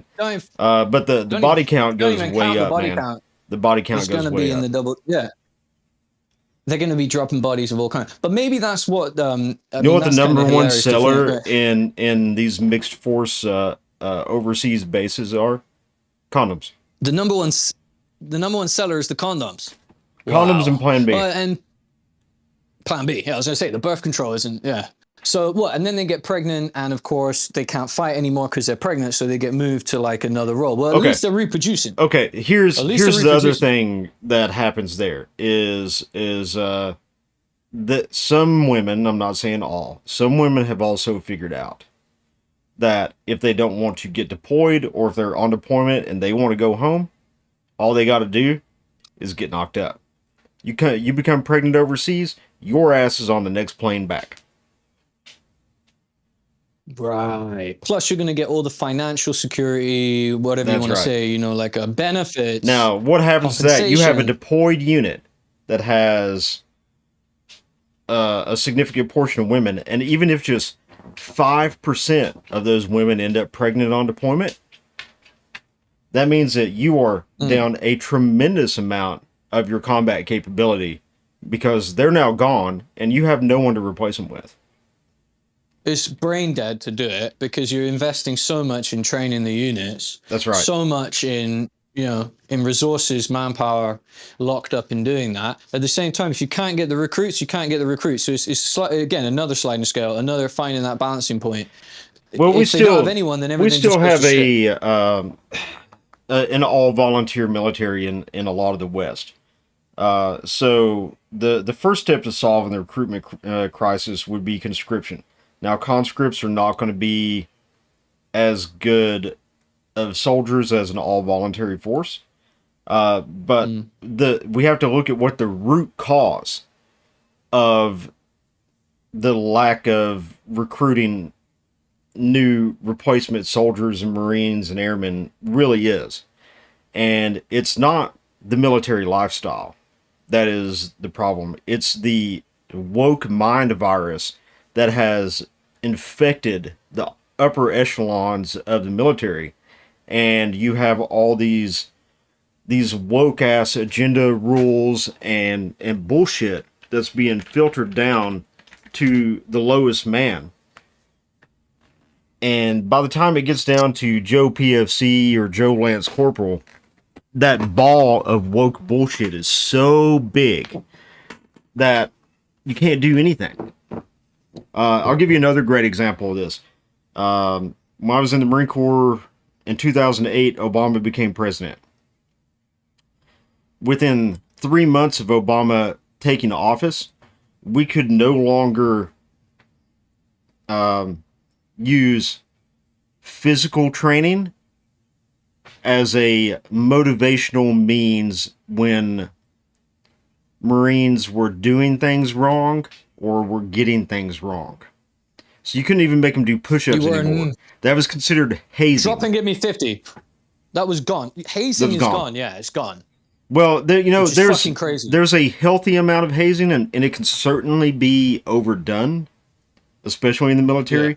Yeah. The hazing can go too far, and I've seen several instances where the hazing has gone too far. But there needs to be or permanent injury, something like that. There's a limit. It can go too far. It can go too far. That's what I was going to say. Is it can get fucking crazy. Hazing can get out of control. Yeah. But it does have a place in the military. It has a place. Of course. Of course. Because if you do something fucking stupid and you get thrashed because of it, the next time you think of doing something stupid, you're going to be like, last time I did something stupid, a bunch of the Lance Corporals drug me off into a barracks room and they just beat the mortal piss out of me. Do I really want to have my ass kicked again? It's training. It's training. Muscle memory. It's training. And you have to You put remember, your hand most of in these fire. guys that are hazing you in the military, they're not hazing you because they hate you. They're hazing you because they want you to stay alive. Yeah, this is what I'm. Yeah, Listen, man. This is it. When I was a corporal, I was an attack dog, and Right. I thrashed my dudes all the time. I'd beat their dicks in the dirt. I'd take them out there and just punish them in the volleyball court in that sand for hours in mass punishment. But you know what? They learned. Oh yeah. Physical thrashing. So I'd have them doing, like burpees and 8-count bodybuilders and turning themselves into sand cookies, and we'd be building houses of pain and all kinds of shit like that. For my, and it wasn't for my enjoyment, is what I'm getting at. It wasn't because I enjoyed it. I didn't enjoy it because I didn't enjoy it when it was being done to me. When I was in their position. But I did it because that's what was done to me, and it taught me a lot of lessons. Yeah. And I wanted them to remember those lessons because these were guys that were going to be going to war within the next year. And I wanted to give them every possible advantage to win the fight that they were going to go to. Comparing those men that were out there in the sand with the men that you see today, this YouTuber age, these ones we've been talking about very recently that hang out on the internet all day, and that's what they do. What's changed between those recruits back then and people you encounter of the similar age today? We live in a time of just as much, like violence, and we live we don't have the ISIS and the Taliban now, but we have Hamas, we have Hezbollah, we have. So I think the big thing that's changed is parenting. Right. Parents don't want to be. I don't think that parents want to be more friends to their kids than parents, and I get it. You don't want to be mean to your kid. All right. You don't want to, and you don't have to be mean to your kid. Disciplining your kid is not being mean to your kid. Teaching your kid respect and discipline and a hard work ethic is not being mean to your child. That's teaching your child. You're helping them to succeed in life. Because when they go out there in the real world, it's not going to be rainbows and unicorns. Life is going to bitch slap them, and then it's going to kick them while they're down. And you need to prepare your children for that, because that's how the real world is. And by treating our children with kid gloves and like they're our friends, and we don't want to hurt their feelings, and we want to make sure that they never experience hardship, or they never experience hard work, or they never experience any type of pain, and we want to save their feelings, and like participation trophies and all that bullshit. Participation trophies, a participation trophy does not teach your kid anything. It makes everybody feel the same. Well, in the real world, there's winners and losers. You don't get a participation trophy for fucking losing in the real world. So don't teach your kid that by losing while they're a child, that they still get an award. Don't do that, because you're doing a disservice to your child when they get into the real world, the adult world. Well, that's where they're finding it so difficult, is where's my participation award, That's right. It's in everything. It's in all the video games. You're right, it's in everything. Where's my participation award, You don't get shit. Good example of making any content or anything. We put this out, maybe only 2 people hear it, maybe only 1 person, maybe only one of my buddies hears it, but that's it. Fuck it, I still done it. It was something to do with the evening that's more productive use of our time. And well, you know what, the way I look at that is there might be there could be just 1 person listening to this stream. There's more than that, we know that, but there could just be 1 person listening to this stream. But maybe what we have to say on this stream will change that 1 person's life for the better. And because of that, some insight, by changing their life, they're going to get to change someone else's life. And then that person's going to get to change someone else's life. And it just multiplies. And that's the goal of it. I don't care if I'm reaching 1 person or 1,000,000 people. I still like doing this show. I like saying my mind. And I know that I'm not the only one that thinks like this. Yeah. And there's a lot of people And out there that think like me that are afraid to say anything because they're afraid of what the public's going to think about them. And I don't give a fuck what the public thinks about me. Yeah. And if you don't say it and you don't put it out there, it dies with you. You know what I mean? If we don't leave it there somewhere, No, if you haven't made an enemy in life, dies with you. that just means that you've never stood for anything. It's part of life. Yeah. You know, have principles, stand for something. Quit being pushovers. Parents, quit being pushovers. Quit letting everybody else tell you how that you're supposed to raise your child and that your child needs to be treated with these little kid gloves like they're some fragile little being. They're not a fragile little being. I love my daughter. No, they're strong. My daughter is a sensitive person because she's a little girl and she has sensitive feelings. But I don't treat her with kid gloves because I want her to be prepared for the real world when she gets there. And you know what? My kid doesn't love me any less because of that. My kid's still excited. Even when I have to discipline her, which, you know, being 5 is quite often, she doesn't look at me less. And I hope it later on she appreciates what I've done as she's growing up, because one day she's going to understand why I did and said the things that I did. And I hope that it gives her a healthy appreciation of that and makes her better in the adult world once she gets there because of what I did. And that's being a parent. Yeah. Yeah. And I used to detest my dad because he was, and when I was a kid, I thought he was cruel. But as I've gotten older, I realized he wasn't being cruel. He was just trying to teach me about how the real world was. And as an adult, I can look back on that and I can appreciate that. Well, some things your old man used to do that, like, what were some things he did that? Oh man, if you did something you weren't supposed to do, I mean, you were quick to catch the belt and be disciplined. But I remembered that, and I didn't do that again. Pain retains. Yeah. Yeah. Do you think that now people are less likely to use the belt? They're less likely to discipline their children in that way. 100%. They're afraid to even whip their kids with their hands because if somebody sees them doing that, especially out in public, I remember being a kid. If I was jerking off in a store, not literally jerking off, but you know, jerking off as in figurative speech, doing something stupid in a store, jerking around, being a real jerky. Yeah, being a douchebag. Right. Okay, being a d-bag. Yeah. My mom would yank me up in the middle of that store and tan my hide, and nobody in there would say a word about it. Not one. There wouldn't be a single comment about it. But you do that now? You do that now? Do it now, it's like... Everybody's going to have their smartphone out. They're going to record it. And the next thing you know, you're going to be getting a visit from Child Protective Services for abusing your child. And they're going to do a whole investigation in that. A bit like the hazing, some parents took it too far. And there is terrible stories of neglect and child abuse. But there still is. Yeah. That hasn't changed.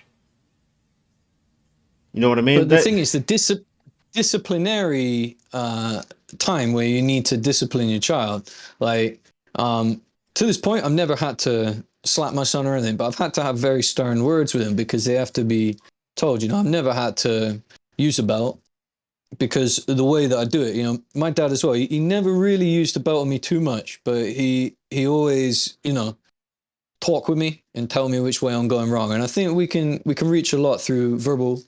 We can, you know, verbal deterrent. And you know, some kids that works great for it, and I'm glad that it works great for yours. My kid likes to live the FAFO lifestyle, so you can't do soft parenting with my kid. You have to do like hard parenting, and sometimes you have to give her a smack on the bottom because that's the way that she then understands that I messed up, and you know, I don't mean it to be mean to her. It's just to teach a lesson. And I don't take it excessive. That's another thing, is you can't be excessive with it. If you take away something from her, she just continue to faffle. Yes. Yeah. She'll continue to have a come apart. All right. She'll start get kind of like hysterical, huh? Well, that's just her personality. She gets that from she gets it from both sides, man. Okay. You know, I'm bullheaded and strong willed, and my wife is like she can be like a bull in a china shop. You know what I mean? Right. And Right. so she's very strong willed, and that strong will doesn't always come out the right way, and she Right. hasn't grasped the understanding of there is a time for that strong will, but there's also a time to listen to what you're being told. Okay. So do you And think in the end, go ahead. what I'm asking is, yeah, do you think that like in the end, you know, she'll grow out of it? That she won't I think need so. to, you won't need to discipline, yeah? Yeah. And the way to do that isn't through participation awards or with a No. light hand. Do you think she wouldn't find it without being guided towards it? Is that's the parenting you need to do? Like that's the parent's job? Because if you don't do it, it's gonna be a problem in society. Is like Not turn into everything that maybe your kid a does brat, deserves a reward. Yeah, that's it. right? And That's maybe it. Maybe that's why turn into a common brat. is so brat, and maybe that's why it's so common You that these kids are. you bang on it. Yeah, that these kids That's what I are was gonna saying it's so say. brat is because they are brats. They're used to being brats and getting their way. All they gotta do is whine a little bit because their parents don't want to be a parent. They want to be their friend. And Right. we have to remember that being a friend and being a parent are two different things. My kid's going to have friends, and my friends can support her, and her friends can support her as friends. But I'm going to support her as her parent, and I am not going to shy away from telling her when she's fucking up. That's the parent's job. It's the parent's role. That's what you need to do. Amen. Yeah. We got to guide our children. And That's a big I problem know in for America. one of my friends, he has 6 children, and he's doing his best right now. But he's going through a real test. God's given him a real test, Yeah. and in the end, he's just decided to go on his own, fathering them. So I want to, yeah, I hope whatever he's doing, wherever he's at right now, is it's Yeah. going well. Because yeah, there's a Let, lot of turbulence in his life. let me give you a great example of how insane like CPS is in America right now. So when my kid was like 2 years old, the gun store was going big, and that was our lives, was the gun store. Right. So I had some loose 50 caliber ammunition hanging out in the house, and my daughter was playing with it. Right. Well, my wife took a picture of it because we thought it was cute. You know, she was like playing with a 50 BMG round. We know we weren't letting her play with sharp things around primers to where it could go off. She was just holding it and looking at it. You know, completely harmless. And Right. the next thing I know, CPS shows up at my place of business with pictures from my wife's with the print offs of that picture from my wife's Facebook with a complaint about my child being exposed to harmful chemicals and lead, and they did a 2-week investigation on me because of a picture of my kid holding a 50 caliber BMG round.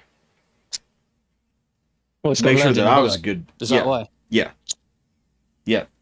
But I had to be investigated, and they ended up investigating me twice because of it, because 2 people complained about it. And that's stupid. Well, I guess lesson learned. Don't post pictures of 50 BMG to Facebook. I don't know. Yeah. I'm waiting for the next one because I'll let my kid, she shot her first rifle, and we took a video of that, and we put it on Facebook. So I'm waiting for something to come of that. Like, oh no, you exposed her to harmful gases from the discharge of a cartridge from a rifle.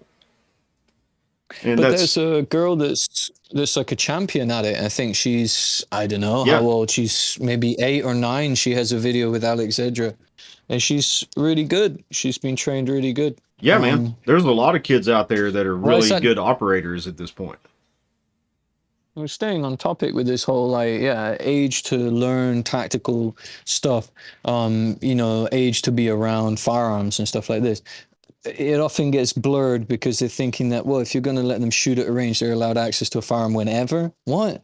No one's saying that. It's just to have general firearm safety knowledge and, being able to safely use a firearm, not be afraid when you're around one. Know that if you find one, in a room, in a friend's house, whatever, go and tell an adult.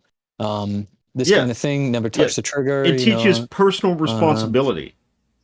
And that's something Yeah. else that we have a huge lack of in America is personal responsibility. No one wants to take personal responsibility for anything. It's always someone else's fault. Um, and that's a problem. That's a big problem. Right. Right. Not everything that happens is someone else's fault. A lot of more often than not, it's our own damn faults. Taking that on the chin, yeah. Well, it is on this similar topic of like what other nations are doing, how we've changed it, giving that the runner-up award, giving that, you know, not really allowing them to learn through failure because it's just too much of a difficult life lesson to go through. Yeah, That can be tricky. If you keep doing that, it can make a tricky situation as a parent where shit's just not going right. You want them to leave home at some point. You want them to get ready for life. And if they've constantly been given shit with a safety net, then they're just they're not not ready going to for learn it. how to fail. And that's the thing That's yeah. as adults, you and I both know that in adult life, you're going to fail a lot more than you succeed. But Yeah. when you You're succeed, gonna it's fail going to be yeah. great. And if we don't teach Right. our kids how to accept failure and only have success, then we're doing a huge, huge disservice to our children. We're fucking them up. We're Yeah. showing them it's a warped perspective. It's An a warped unrealistic reality. world. Well, and then they have unrealistic expectations. Well, And it I continues think they from totally there. do have unrealistic expectations. I think that's why we see so many problems with like the 18 to 25 crowd right now, is because they have unrealistic expectations because they grew up in that generation of participation trophies and everybody gets an award and nobody fails. We even see that in the school system now with when it comes to grades and stuff. In some places, kids are basically not allowed to fail a class. It's against the rules If for I the teacher hadn't to fail them in a class. if I hadn't had my business take off when it did back then and have what had come out of it, I would be first thing to do is get the recruitment papers and go, because if you can't make it in the free market, then there's always your chance to join the armed forces, and then you have everything that comes out from it. The armed So forces will give you some yeah, great opportunities, man, and that's one thing that was great for me is I got out after my 4 years of service. I had the GI Bill to fall back onto, and I didn't use it at first. yeah, I stayed home for a couple of years and did that, and then I went and I used my GI Bill and I got a degree. I didn't want like a college degree. I wanted a technical degree, so I went and got a degree in automotive technology and high performance powertrains because I loved working with my hands. And I still yeah. do love working with my hands. I think that's a great thing. And too many people now also don't know how to do that. They don't know how to work with their hands.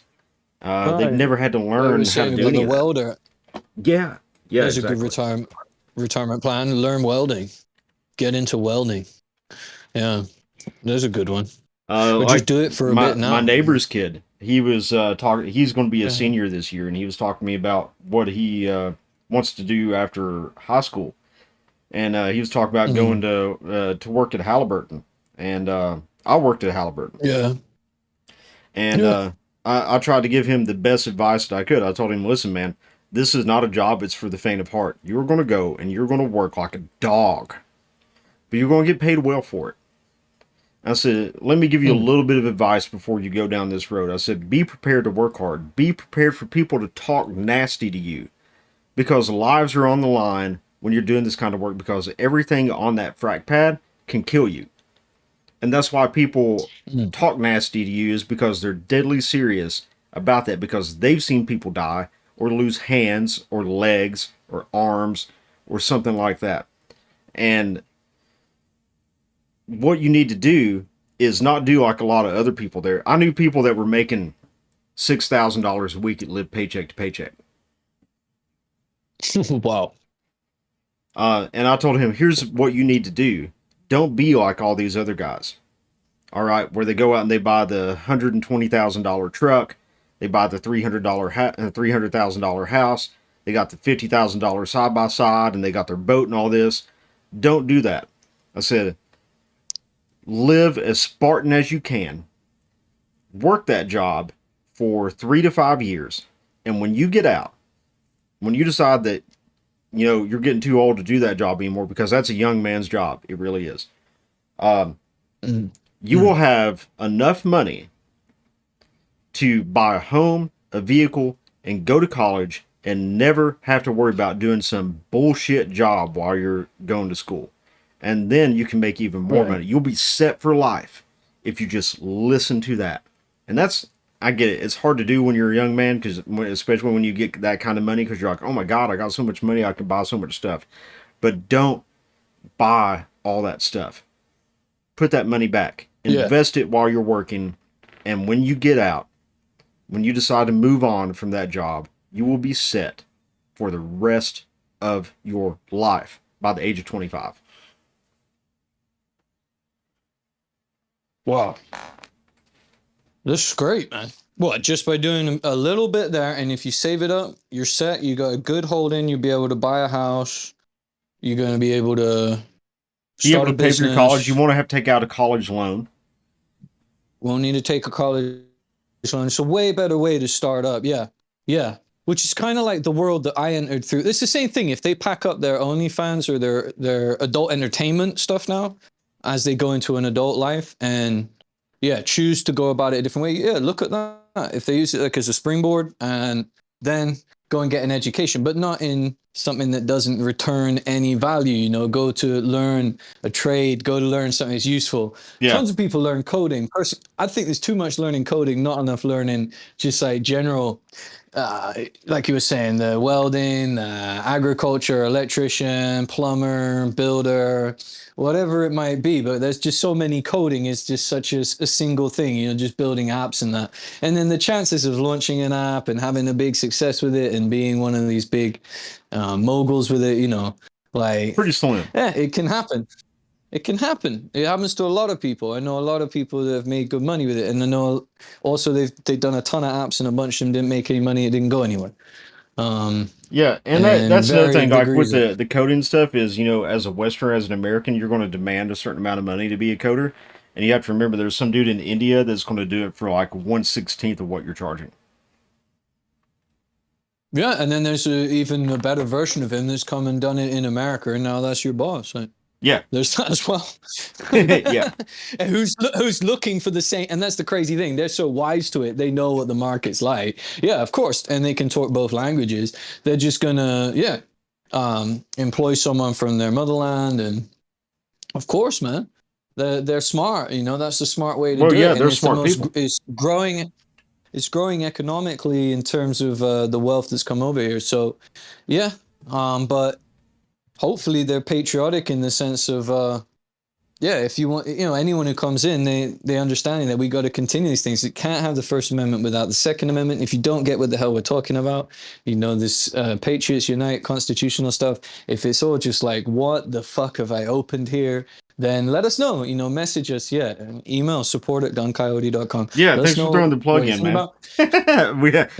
Chuck, we got to say something about that. But to keep it on theme, on topic, it is about Patriots Uniting. It's about people coming together, being able to share thoughts, being able to be part of, Alex Jones's most recent thing is Team Humanity, Team Human, the family. Building the homestead, building businesses and helping with one another. We talk a lot on the show about Atlas Shrugged, Brave New World, 1984, these dystopian themes.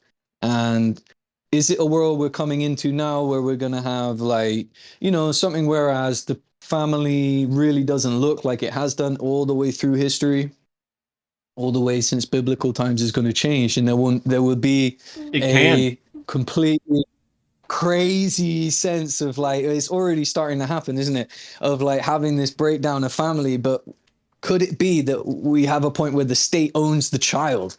My God, that is literally birthing the child in a birthing center like in Brave New World, right? And they're just, it's like a barcode of the state. Yeah, I mean, could it get to that point? Well, if people want a big government, I guess that's what it comes to at the end. A bit like the Matrix, right? Is everyone's just a battery plugged into the machine, on VR. Holy fuck.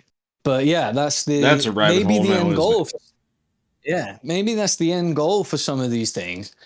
I think keep it real, keep it realistic, touch grass, grow some of your own crops. If you're stuck in a place where you can't do it, then do something which you can.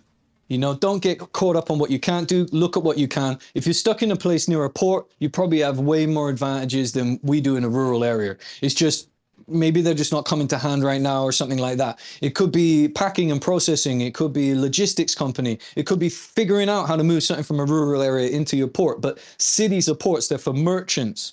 They're for the merchants and traders. They're really, I don't know so much. The dreamers can be there, but they need to have a good hand on a trade.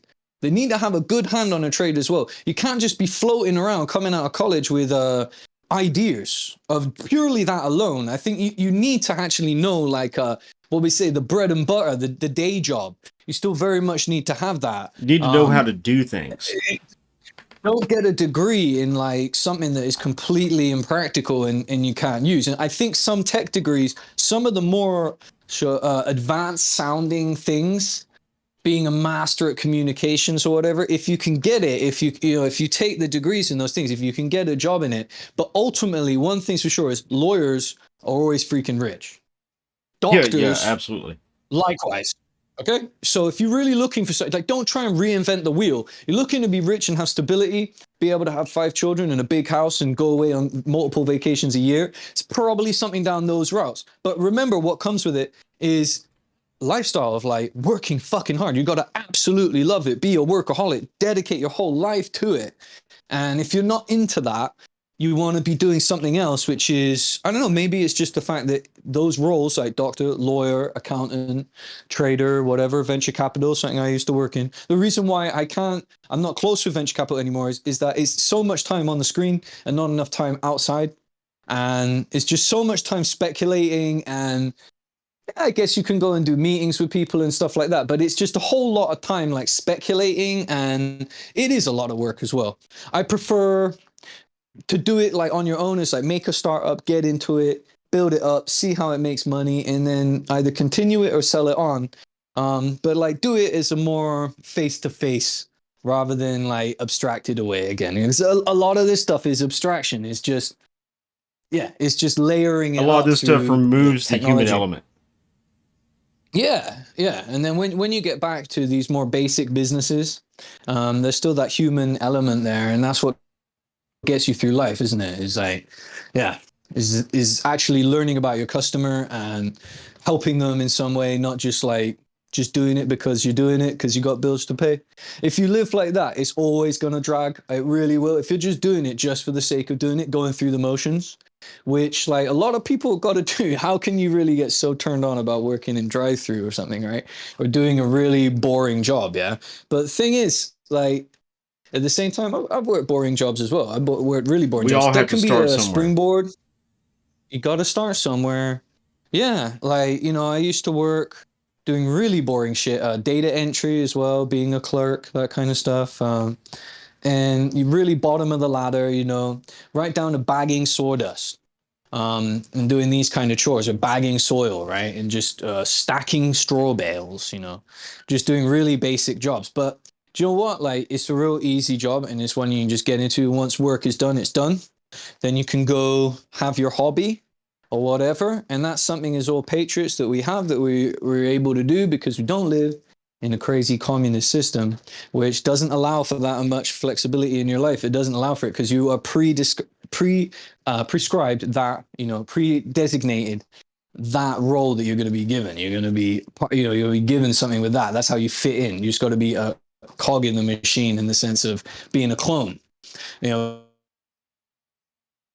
Another one, and you just got to fit in with them. Don't try and excel. So yeah, it's a bit of a double-edged blade, isn't it? But I mean, of course, in the communist regime, they still have doctors, they still have the lawyer and all of those more specialist roles, right? But they don't have the benefits that come out of the capitalism with it. You just have a pre-described pay grade, don't you? You just have like, if you reach that, this is what you're going to get. Isn't that fucking crazy? So that's why they have all the boutiques and the healthcare, how should we say, like the surgeon level, plastic surgery and all this sort of shit. You only really see that in capitalist regimes, right? In capitalist countries, because it's the only way. People pay for that service. Someone gets very good at dental, they become a dental specialist, or someone gets very good at heart surgery or whatever it is, they become a specialist in it. And they're I think that can compensated only for how really good they are. exist. How could that exist outside of capitalism? I just can't. don't see. And Look then, at Canada.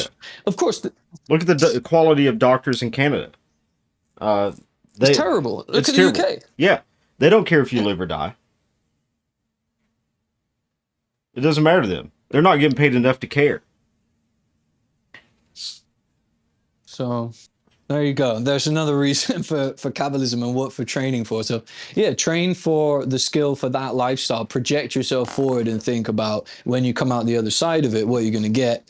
Don't just go to school for the sake of like everyone else is going to school. You got to get on the bus now and do what everyone else is doing.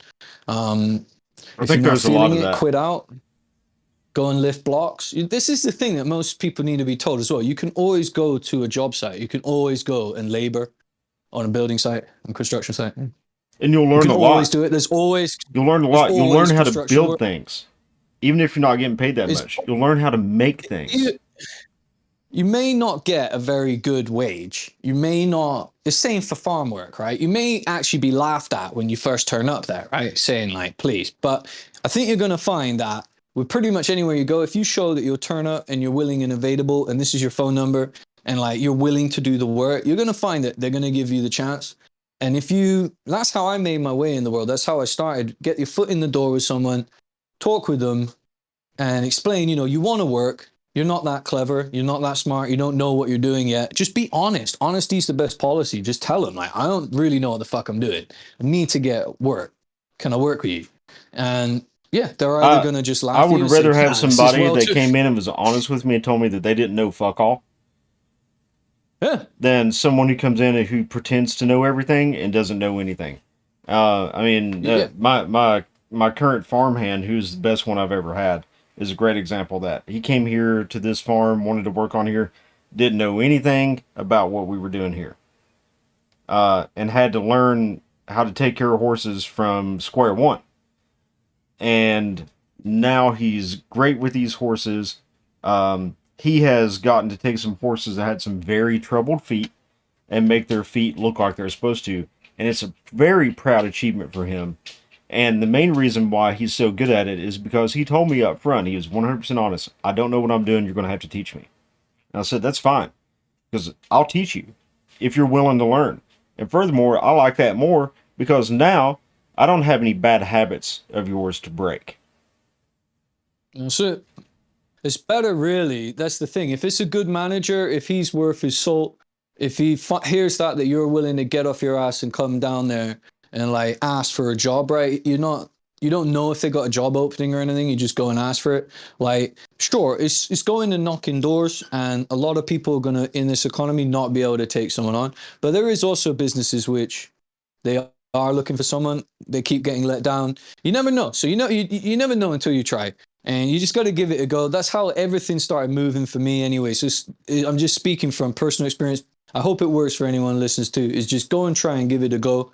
If you see someone doing a service, you say maybe, you can help them or something, you can learn with them, or you want to help on the job. And I think you'll find that most people respect that, and they will pay you fairly. They will compensate you fairly. They'll want to share the wealth. At the end of the day, work's got to be done. It's got to be done, and everyone's looking to scale, expand their business and grow in that sense, in a sense of like the workforce in that sense. And there's a lot of money to be made out there. It's just, a lot of people they just don't want to get after it. They don't want to get up in the morning, evening, whenever. Well, they don't have the work They don't ethic. want to go and work. So, They don't want to work that they hard. just don't want to get out and do it. Right. I think that's or they're another looking for symptom of the something that's tech like- jobs too, is that people want to be able to just sit there and do some kind of task on a computer. They don't want to have to get out there and sweat and work hard. And we've It's lost really that. bad for you. It's fucking dangerous, yeah. And but it's prescribed, isn't it? You go to the gym, you use the machine, and then you go into the room and you do this and that, and then the whole thing, and you avoid in nature, you avoid in the real world. We just get out there, get the hoe, and just start smashing up the ground. Start breaking some soil. Go get the machete. Start cutting back some brush. You'll soon feel in your element. You'll soon be sweating. You'll soon be working up a rhythm, you know, and be clearing some grass or whatever it is. Go and do it. Go and cut some wood, whatever it is. Yeah. Go and try it, male or woman. It's going to suck the woman, entire doesn't time you're matter. doing it, but when you get done and you look back at what you did, then you're going to have this sense It of doesn't suck. accomplishment and pride Yeah, of what you did. it doesn't suck at all. I don't No, think it it's sucks. really I don't good. care to go out look, there and sweat. Yeah. It doesn't bother me a bit. I can't wait to get chopping with the machete tomorrow and get cutting some shit up. I got Yeah. some brush to clear, man. Yeah, like right But now, yeah, it's supposed to you rain know, it's- tomorrow. I'm hoping it doesn't. I'm really hoping it doesn't because there's things that I want to do. It's not things that I need to do. It's things that I want to do. Because I'm still working on this property here and probably will be for another 2 or 3 years before it gets to where I want it to be. Yeah. But I can tell you It's this the over the range? last year. Yeah, we got the You working range. on the range, Yeah, or- working on the range. Nice. We're working on that. We're working on clearing the top field too, so we can expand where the horses can go. So there's a lot of things going on, and you know, horses are constant work. And it is It never absolutely ends. true. If you want to be poor, buy horses, because they'll take all your money. That's why I sold mine. Yeah, that's why it was crazy, man. Horses are a commitment. And my first Yes, they horse, well, it was my ex-wife then.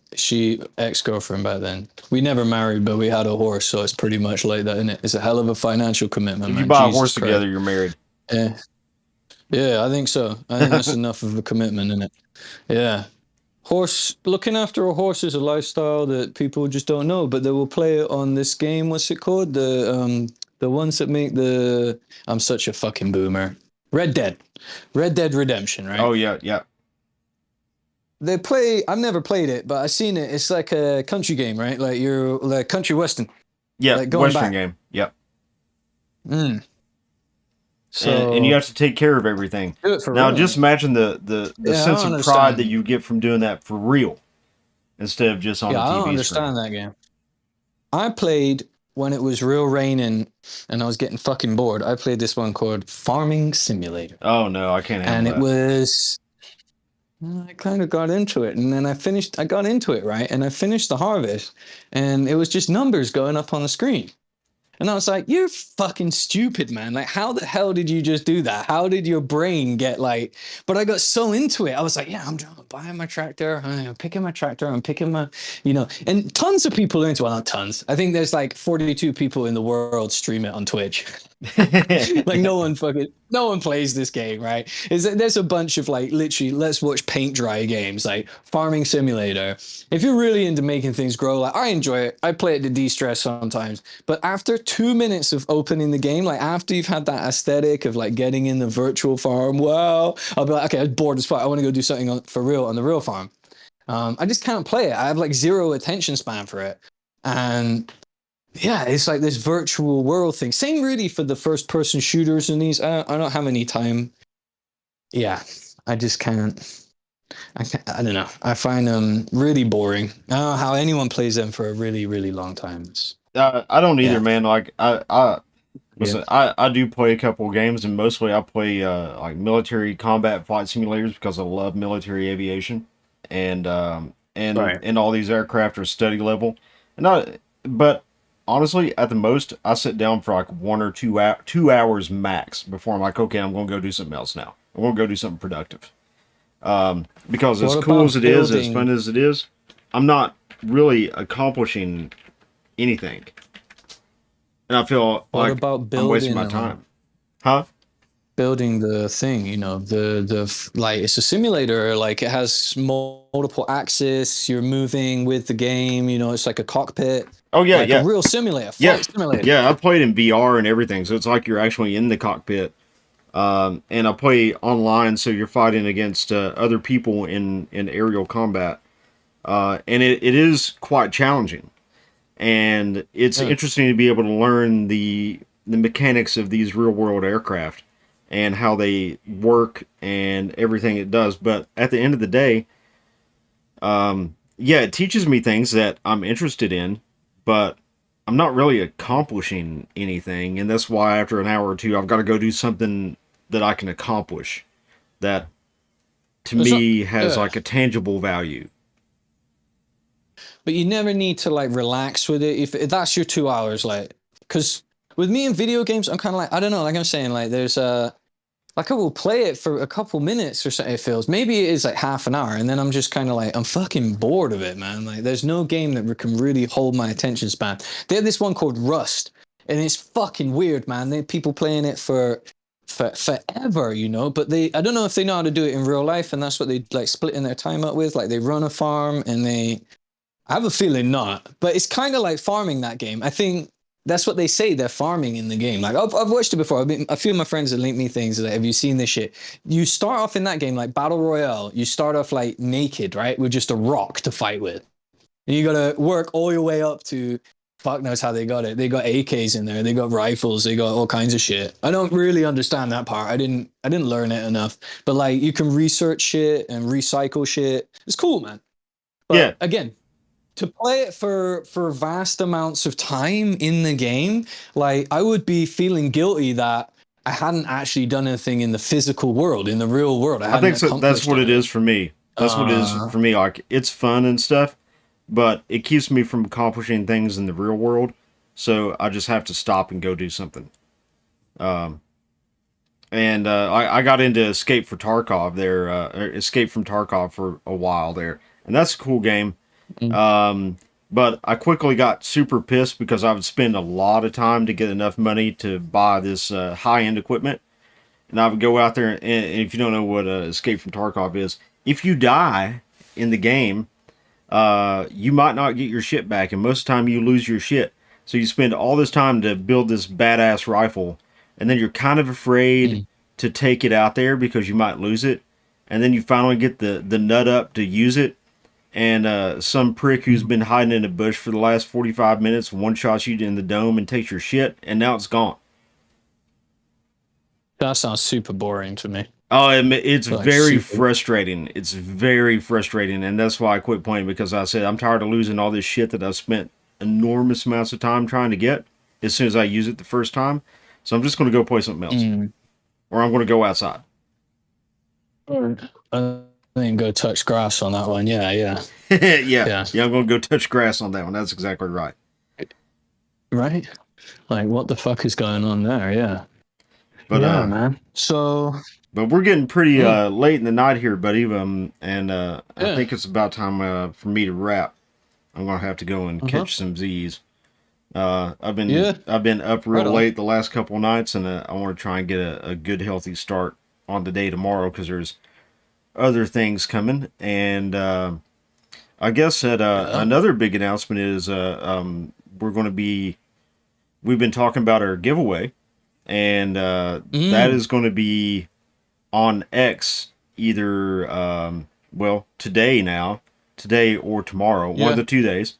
You will see our giveaway on X with all the instructions on what you need to do so you can win that prize. And if you're watching on YouTube, no Mr. Beast shit. No Mr. Beast shit. No fucking around with it. There's no fucking around. Real. You can really win something. Win some amazing thing, huh? Yeah. Or things. Yeah. So some amazing thing or things. But if you want to know what that amazing thing or things is, you have to make sure that you go and you follow us on X at gun_coyote. Because that's the only way you're going to know. And the directions are going to be real easy. And you guys are going to like it. As being patriotic Americans and Second Amendment supporters, you're really going to like what we got coming. So make sure you go do that and look out for that on X. And as always, if you have any questions whatsoever when it comes to the Second Amendment world, you can send us an email to support@guncoyote.com. We'll be more than happy to answer those questions. Don't forget, you can ask stuff in the chat too. We'll be more than happy to answer that. We'd love for you guys to interact with us on chat. Sure. I don't know. I don't really check chat, but yeah. If I got a little screen where I can see where they're coming up. So. Okay. All right. I kind of miss Stabby. Stabby's not with us tonight, and I feel kind of sad because there's not a Stabby in my chat box. Oh. What the fuck? Okay. It's like the one chatter at the moment, right? It's like no one here. It's just Yeah, starting. yeah, he's like the one chat. Yeah. But yeah, guys, Talking for ourselves. send us your questions to support@guncoyote.com. Make sure you follow us on X at gun_coyote for that upcoming giveaway.